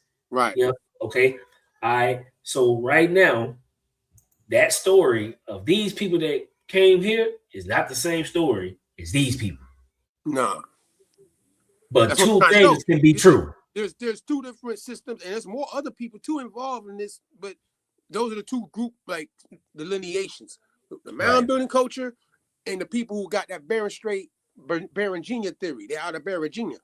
Yep. They say black folk supposed to be out of Africa. Well, them people out of Barringenia that accepted the term Indian. You see what I'm saying? Because I would think that I personally still think, you shouldn't be allowing your you predate imperial terms, and why are you accepting them? Yep.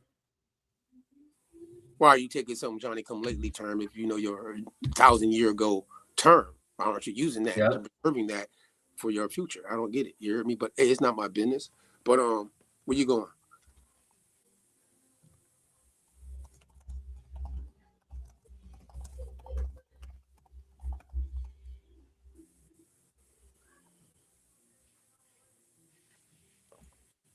Hey, so in the same time that the French got to Louisiana, 1600s, shit, it's still with the mounds being built right off the Mississippi. And they going up the Mississippi, they're seeing mounds off the Mississippi, and they're seeing people are amongst those mounds. You see what I'm saying? These are where the trade centers are off these riverways and floodplain areas as well, because they knew also it was irrigation and all that is tied to the system of these urban areas that these indigenous people did. They didn't just build mounds; they built irrigation systems. You know what I'm saying? Yep. The waterways, etc.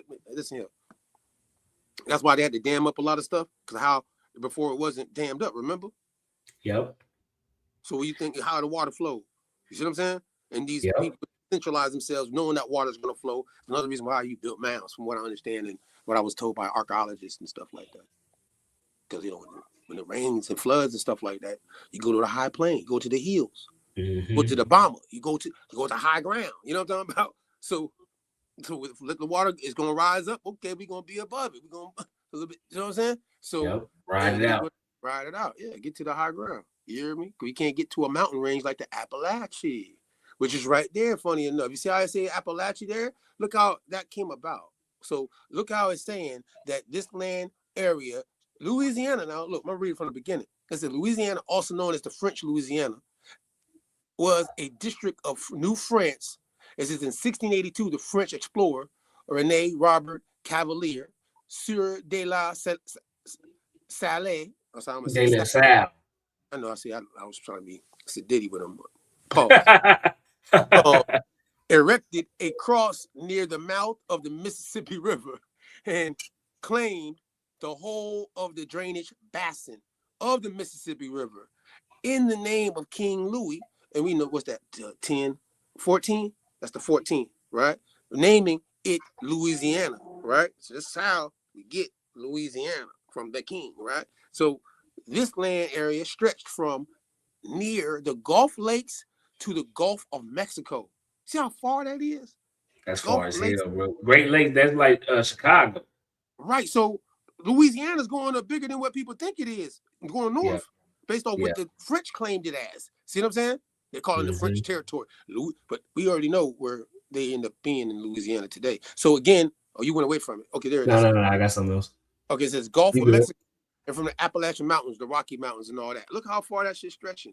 From 1682, look, to 1763. I mean, 62. Why? Because in 1763, after the 7-Year War and all that happened between the French and the British won, what happened?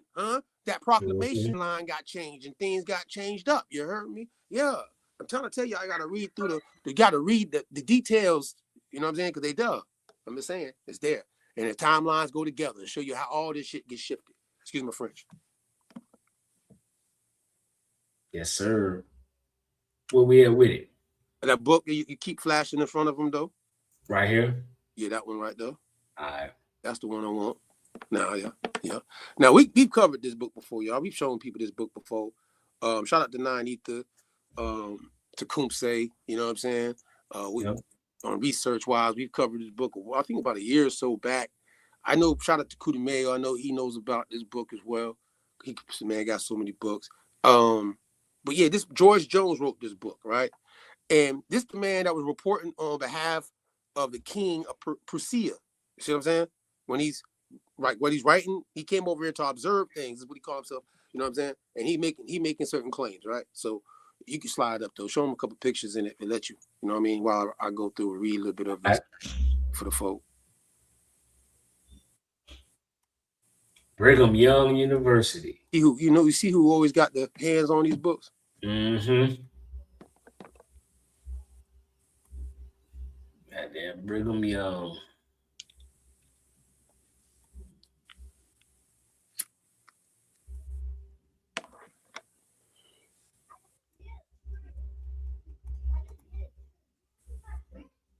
George Jones. Yeah, see, George Jones. Now, look, this is why we showed y'all before, though. See, we showed you this before because we were going down a rabbit hole of information, you know what I mean?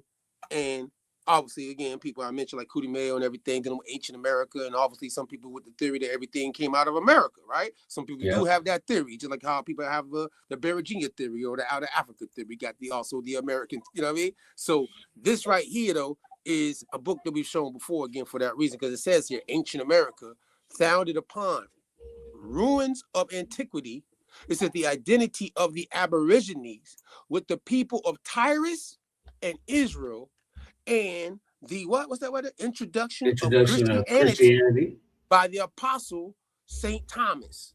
You know what I'm saying? Again, this is by George Jones, right? Mm-hmm. Tell y'all, right? This man right here, funny, interesting enough, right? Now, again, we know we've covered this too, that why when we say the colonies came over here and we talking about the Puritans and all these different groups, the Pilgrims and all them, right? They were kept using this terminology for the indigenous people that they came across and settled amongst Thanksgiving and all that good shit, right? They're saying that these people are looking and identifying with the lost tribes of Israel in some cases like that. They were using these terminologies, not me. This is the sources that we've read plenty of times to show that. I'm just got to keep it real. That's what it say. So the history of ancient America, you know what I'm saying, the interior of the time of Columbus, see what I'm saying? And it says the identity of the I like Aborigines, see, Aboriginal. You hear me? I like that shit. So ain't gonna front. It says the Tyranians though. And then now this is where we see that BC terminology and the Mounds being using the term BC with it, you know what I'm saying?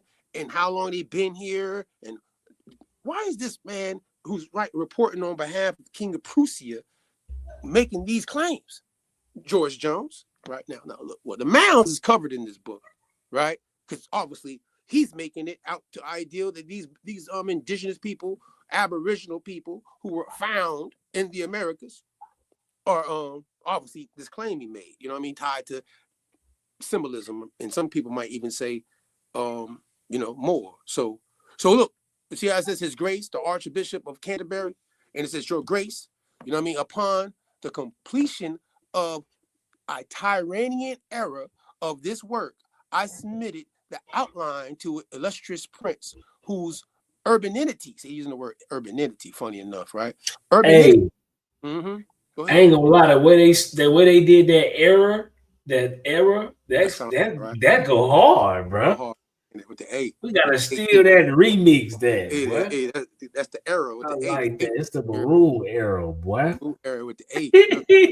Honestly. I like that. Me too. I like that shit too. Good catch though. Cause I always seen it before, but it's really hot how they put the A and the E kind of together. Fly.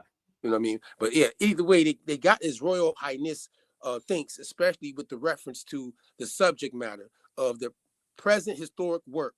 And it would be far better to select. You can go up a little bit more. Okay, let's think there's a page that talks about who he's writing it for, just to give reference to that. You know what I mean? I think it's down more then, because I don't want to waste time on the. Oh, y'all gonna have to go read this book. Yeah. I put it. Hold on. This part is the one that is dedicated to. You know what I'm saying? The King of Prussia. Oh, yeah, I did put it in the chat. All right, bet. So y'all need to go ahead and check that out. That's the book giveaway for the new year. You know what I mean? That's the new year giveaway right now. You know what I'm saying? We've already, but I should say we just want y'all to see it again. You know what I'm talking about? And go through it again. I think somebody told us they read through the book. And shout out to you. I can't remember who it was, but you know, it's because it's tied to the Mounds as well. But then there's a book. That's why I'm bringing it up, right? Because of what the man is covering outside of just the ideal of the Israel Tyrus thing, which is, you know, tied to Hiram Abiff. You know what I mean? And King Tyre, which is tied to North Africa, people that came out of the Levant and went to North Africa. No, that's where we get the word African from, by the way. That same region, African, Procilius, how you say it? Propinarius. How you say it? You know what I'm talking about? That little region that was Carthage. Yep. Them Carthage people. Right. Them people would be Tyrus. They're Tyrus. The Carthaginians are basically the Tyrus in the biblical book. You hear me? So, however the case, he's making a claim that these people made their way into America and somehow are tied to historical works. You know what I mean? But still, funny enough, the Mounds come into play in this book. So when I obviously, and you could do it too, you know what I'm talking about? If you haven't read the whole book, you want to get a flash of it, throw it in chat. You know what I'm saying? Take a screenshot of the cover back and throw it in your chat. You know what I'm saying? Yeah. And then start chipping away, asking questions, right? But I'm going to give you a couple ones I asked about this book today because it's tied to the Mounds, right? Because I obviously put this book in my chat too, even though I've had it for a very long time. I want to get a comparison. I put this one in there, but I also put this one in there. So we're going to go do this, right? So The History of Ancient America by George Jones, what this book is and why it matters. This work comes from the 1800 era of speculative American anti-Aquarianism, a time when scholars, missionaries, and writers were trying to explain. It says, who built the mounds in North America? See how that worked? Yeah, that's what this book got going on with, and why they're making their references. So it says whether ancient America had connections to, this is what this book is covering, biblical peoples, Egyptian/Phoenicians, that's Tyrus, by the way, the Phoenician part, lost tribes narratives. That's when we hear about all the Indians having that lost tribes of it. You know what I mean? This is tied to the Mounds because it's tied to the Mounds. It's not tied to the people that came from Virginia. You're talking about the ones really tied to the mound building culture. That's what they're talking about. So that's why I have to make a delineation when they're talking about even these different customs. It's tied to the people who built mounds here, not the people who migrated from Virginia. Anyways, you should catch that. However, before modern archaeology matured, many authors did not accept the Native American ancestors built complex civilizations, so they proposed alternative origins. So they were like, it got to be some biblical people that did this. You know what I'm saying? Yeah. How do these things get here? We see these things in different places, like Scotland. There's mounds in Scotland, by the way. Correct. You know what I'm saying? So they say the indigenous people there built. That indigenous people there built mounds there too. Right, exactly. Yeah. So a core theme in this type of books like this typically argue a lost civilization in America, claims that more advanced ancient people existed before present-day tribes. That's what we did, the mound building / the Beringia now. Do y'all mathematics on this? It is other described as more civilized. Civilized tribes? Is that civilized tribes tied to the mounds? but then it became civilized because they took on European ways. I mean, well, technically, yeah. Even by their admission, they say so. When you go look up the 5 civilized tribes, it tell you that these are supposed to be the descendants of the mound builders. Of the mound, right? They say that. They do say that because I was looking into. Okay, matter of fact, hold on, real time. Let's fact check it. So, Caddo Parish is where I'm from, right? So Caddo. Let's see what it is. Watch this. So the Caddo people. So now they attribute it only to Oklahoma, right? Mm-hmm. But they say the Caddo Confederacy was a network of indigenous people of the southeastern woodlands who historically inhabited much of what is now northeast Texas, west Louisiana, south Arkansas, and southeastern Oklahoma. Wow. Prior to European contact, they were the Caddoan Mississippian culture. Come on. They do not look like these people right here, boy. You go to Caddo, you do not see them. You see a whole bunch of people. They're gonna tell you they moved, right? They got forced to move. See, that's the narrative. Everybody got forced to move. You know what I'm saying? Yep. But how? But they got forced to move. But we there still. Yeah. I mean, and some people will go with the theory that y'all there because some white people brought you there, or only some native people had you enslaved to them. You know what I'm talking about? But we don't see them being as hostile like we just brought up the Negro War, right? Who bucking? Hey, and this how they disprove us. If you say your people was there, okay, so it ended in 1700. That's what they say. Now that's pretty coincidental. How you know it ended that exact year? Like, how you know it's 1700? Right. That's real. That's a real clean cutoff, ain't it? But this is what we know: the mounds do exist, and it was people that was living by them. Yep. We know them two things true. You feel me? Mm-hmm. So now it's okay. Prove y'all genealogy in the 1700s prior to prove that part. Like that 5 civilized tribes shit prior to that. I don't know how that's gonna work. You know what I'm talking about? Like it's gonna be interesting. Saying. That's why we started the conversation. How we said, y'all. That means any conversation is on the table. If you can't just come, you feel me? Mounds, huh? All right, so we're gonna get back to the book real quick, right? Now that you showed that right? Yep. I mean, because this book, again, the mound part to this book is why I'm only bringing it back up. Connection to the old world. Writers often try to link America to, again, biblical lineage, Israelite Canaanites, etc. Mediterranean cultures, which is also still tied to the Phoenicians and the Carthaginians. Africa or the Ethiopian peoples in order terminology, right? That terminology, when they said they saw Ethiopians on the ocean, when Columbus came through, remember the ocean is called the Ethiopian Ocean before it became known as the Atlantic. And that didn't happen to the 1700s either. Very interesting too, right? So mound builder debate, this is key for what we researching right now tonight when I put it in, asked about the mounds with it. And it says, in the 18th, 19th century writers said mound builders were a different race than the Native Americans. And it said, modern archaeology shows mounds were built by cultures like the Adena culture, as we know, Hopewell, and the Mississippian. So critical reality check. This book is not a modern academic source, by the way, this book right here. It's not modern in the manner of what they're saying. It's pre-scientific archaeology. Colonial era assumptions is tied to the book, they would say, and attempts to fit America into biblical European frameworks. All right, so this is the key thing they talking about, and the mounds are tied to it now. You know what I mean? So that means some observations equals useful descriptions, early site records, many conclusions, speculative or even biased because of the religious ideal that these people had, they say at that time, right? Now, obviously, the indigenous people, I would think even the urban Indians out there and them like that, you know what I'm talking about, don't really want to be tied to the biblical book. And they would say, hold up, but the mounds were here prior to the Bible being written. You know what I'm saying? So how are you going to fit us into that? And I agree with that debate over that too. Like, how do you put somebody that predates the book being written into the box of the book? You know what I'm saying? You don't really know. Fair. That's a fair thing to put out there. To be autonomous is not for me to be biased about when we read these type of books and see that they do have some kind of ideal that they're pushing at the point of time. You know what I mean? Now, but it makes more sense when you know that the Bible was not meant to be a real deal. Like that was what they would needed to get out of Europe, bro. That was a tool that they used. They needed that. Definitely. That ain't had nothing to do with America. So when you can't put it in the same context, maybe I think people now they look at it from the context of what the Bible mean now. But them idiots ain't had know what the hell was going on. That shit was thrust upon them later.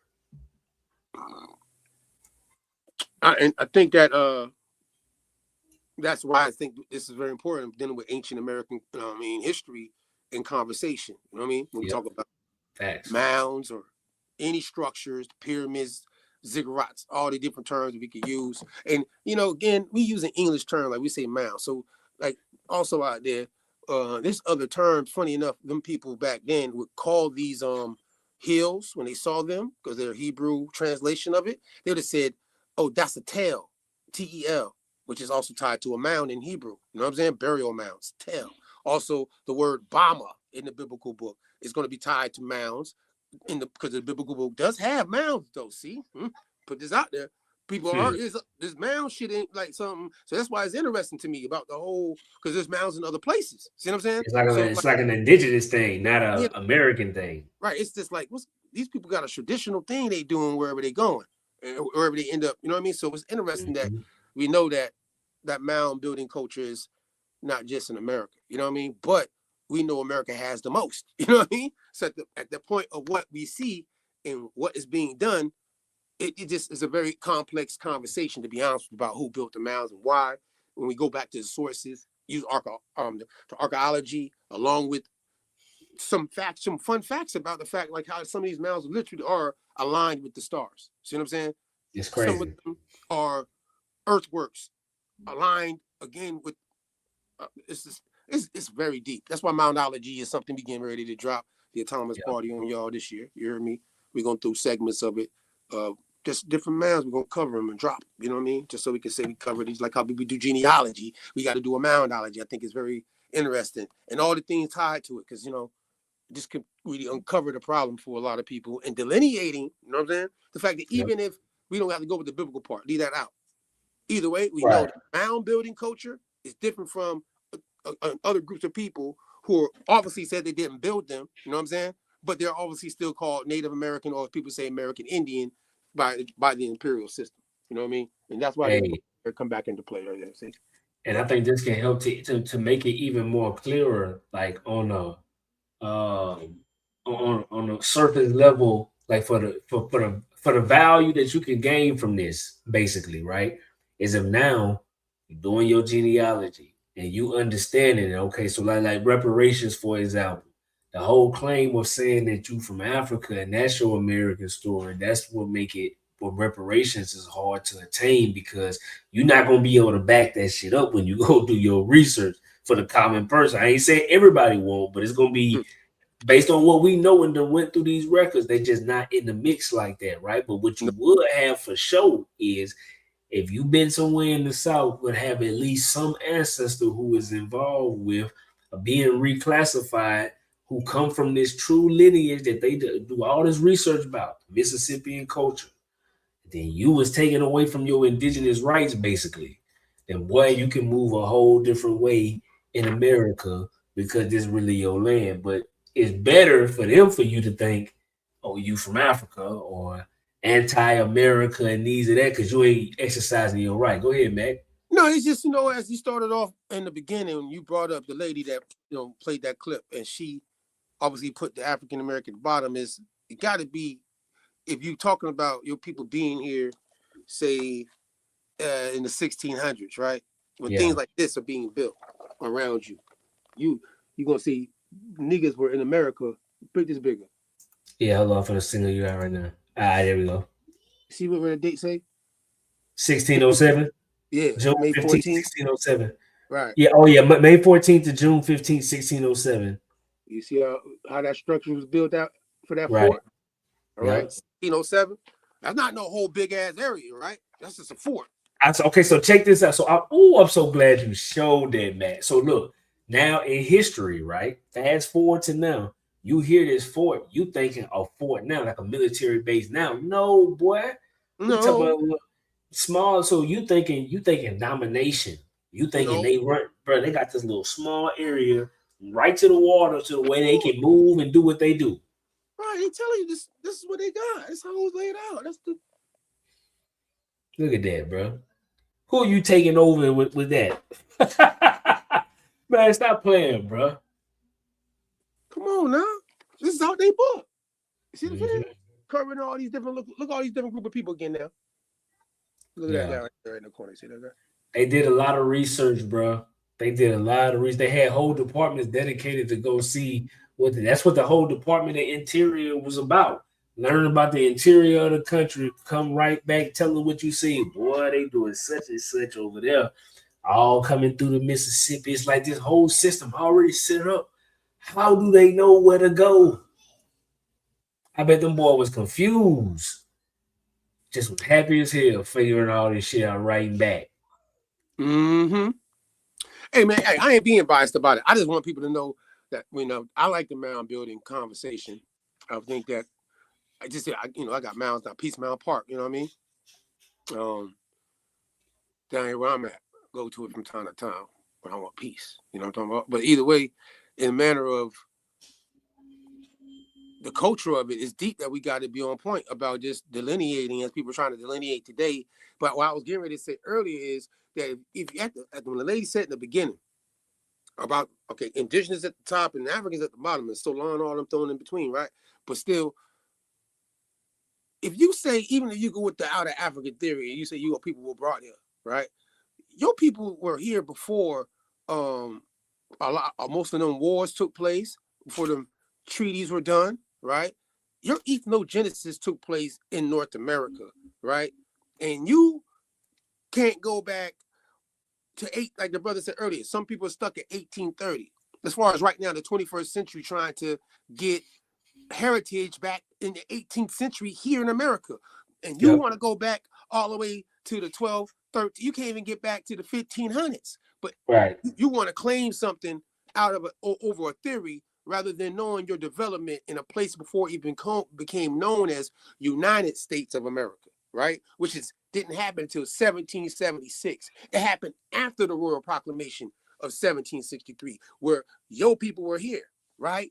Because obviously you say your people were brought here, right? In the 1600s. So you can't have it both ways. It's like ethnogenesis, good, bad, and ugly of it. And the dark-skinned different group of people that were here on the land that y'all might have mixed with or not mixed with. That's your business and your genealogy to understand. I ain't here to do that. Autonomously, I ain't got time for it.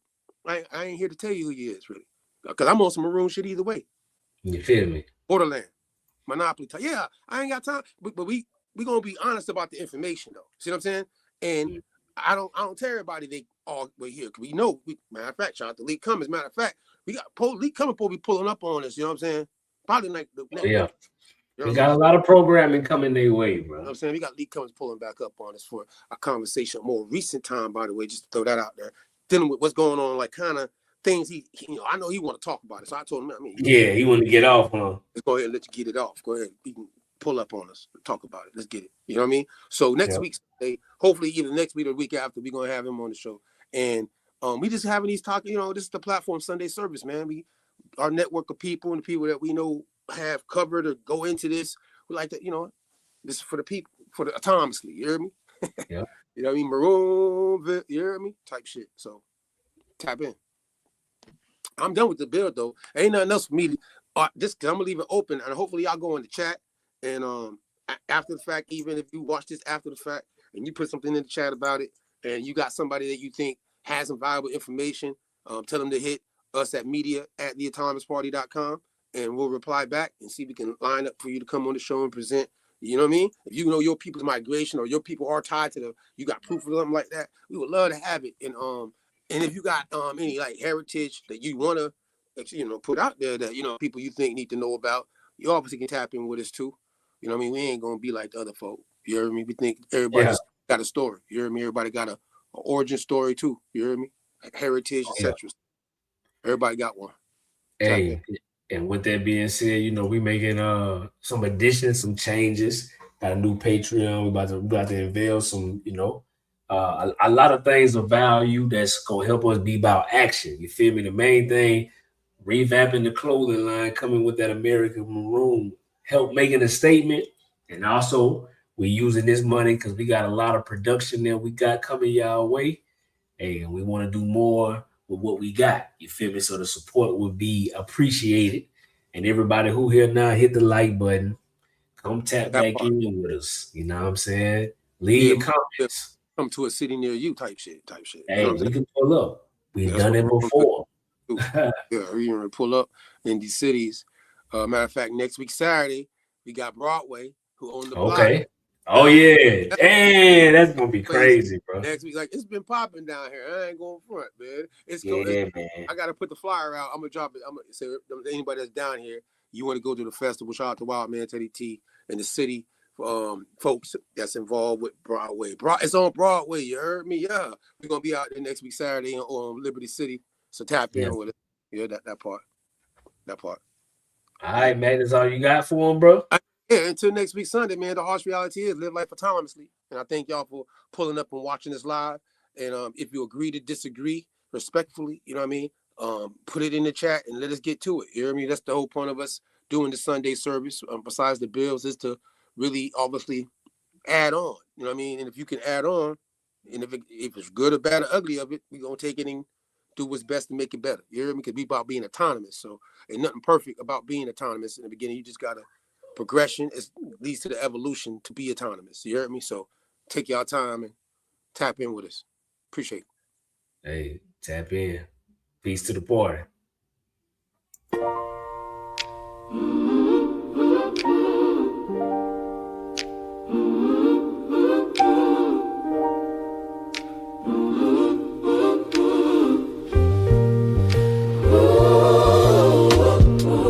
They said my story's in a file, a barcode born to reconcile. But when I breathe, I feel the flame of every soul that wore my name.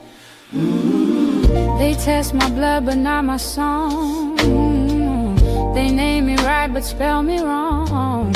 Every drop still testifies. We survived what couldn't die. We remember the hands that pray, yeah. We remember the price they paid. We remember the light, the climb, 'cause the blood remembers time. We remember who we are. No code, no lamb, no star. Measure who we are. From the field to the skyline, from the roots to the divine. We remember our name, 'cause the blood remembers time.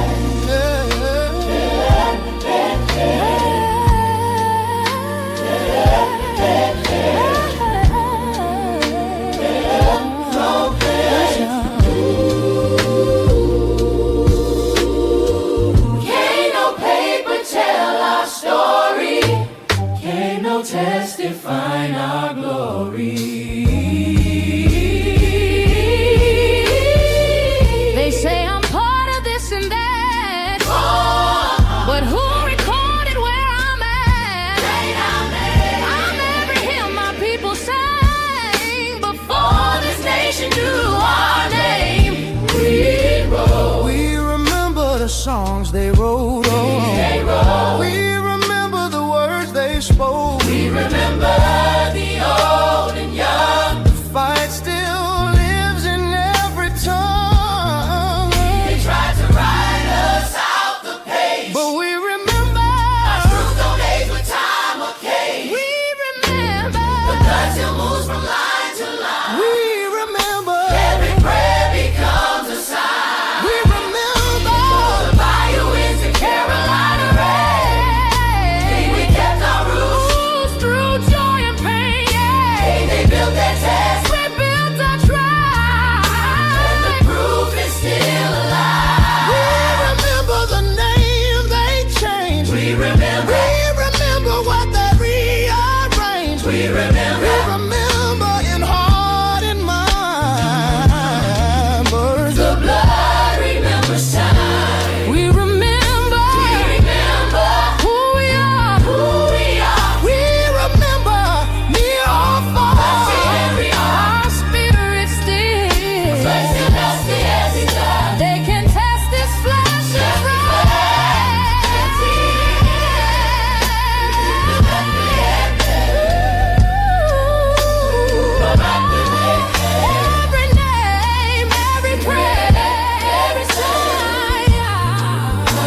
Am I feeling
before the stamps, before the city's climbing land.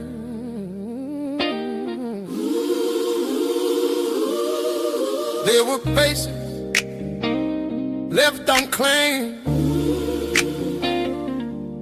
when no one needed someone's name. Between the empire there was room, a Fire space, the maps assume. Rivers bending without command. Whole world's living off the land. Smoke from fires it hit and grow. Paths only the people know. No throne above, no census hand. Just living wide in the borderland.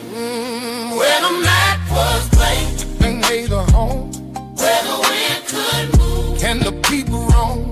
No chains or streets, no number plans. Life was breathing in the borderland. Then came the papers. Then came the rule. Then came the voices naming who is who.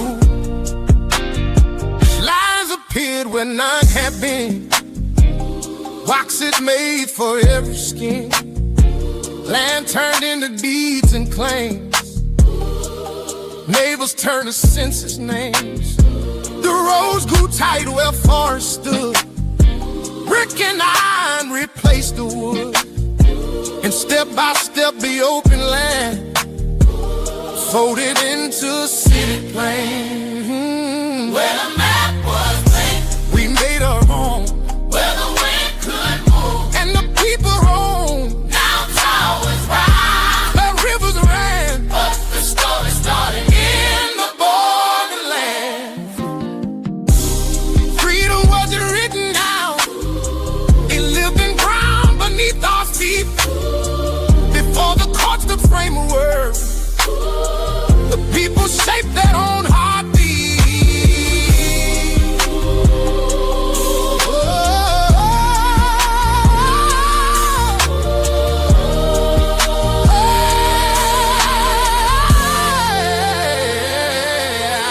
Now our children walk on pavement stone, never knowing fields once grown.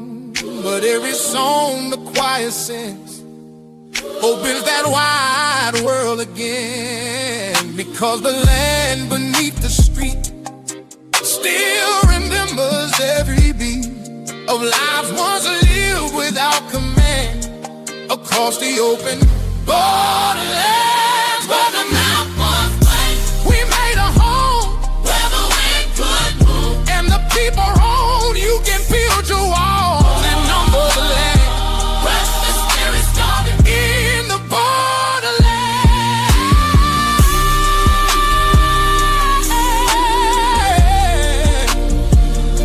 Before the cities, before the plans, we were living in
you.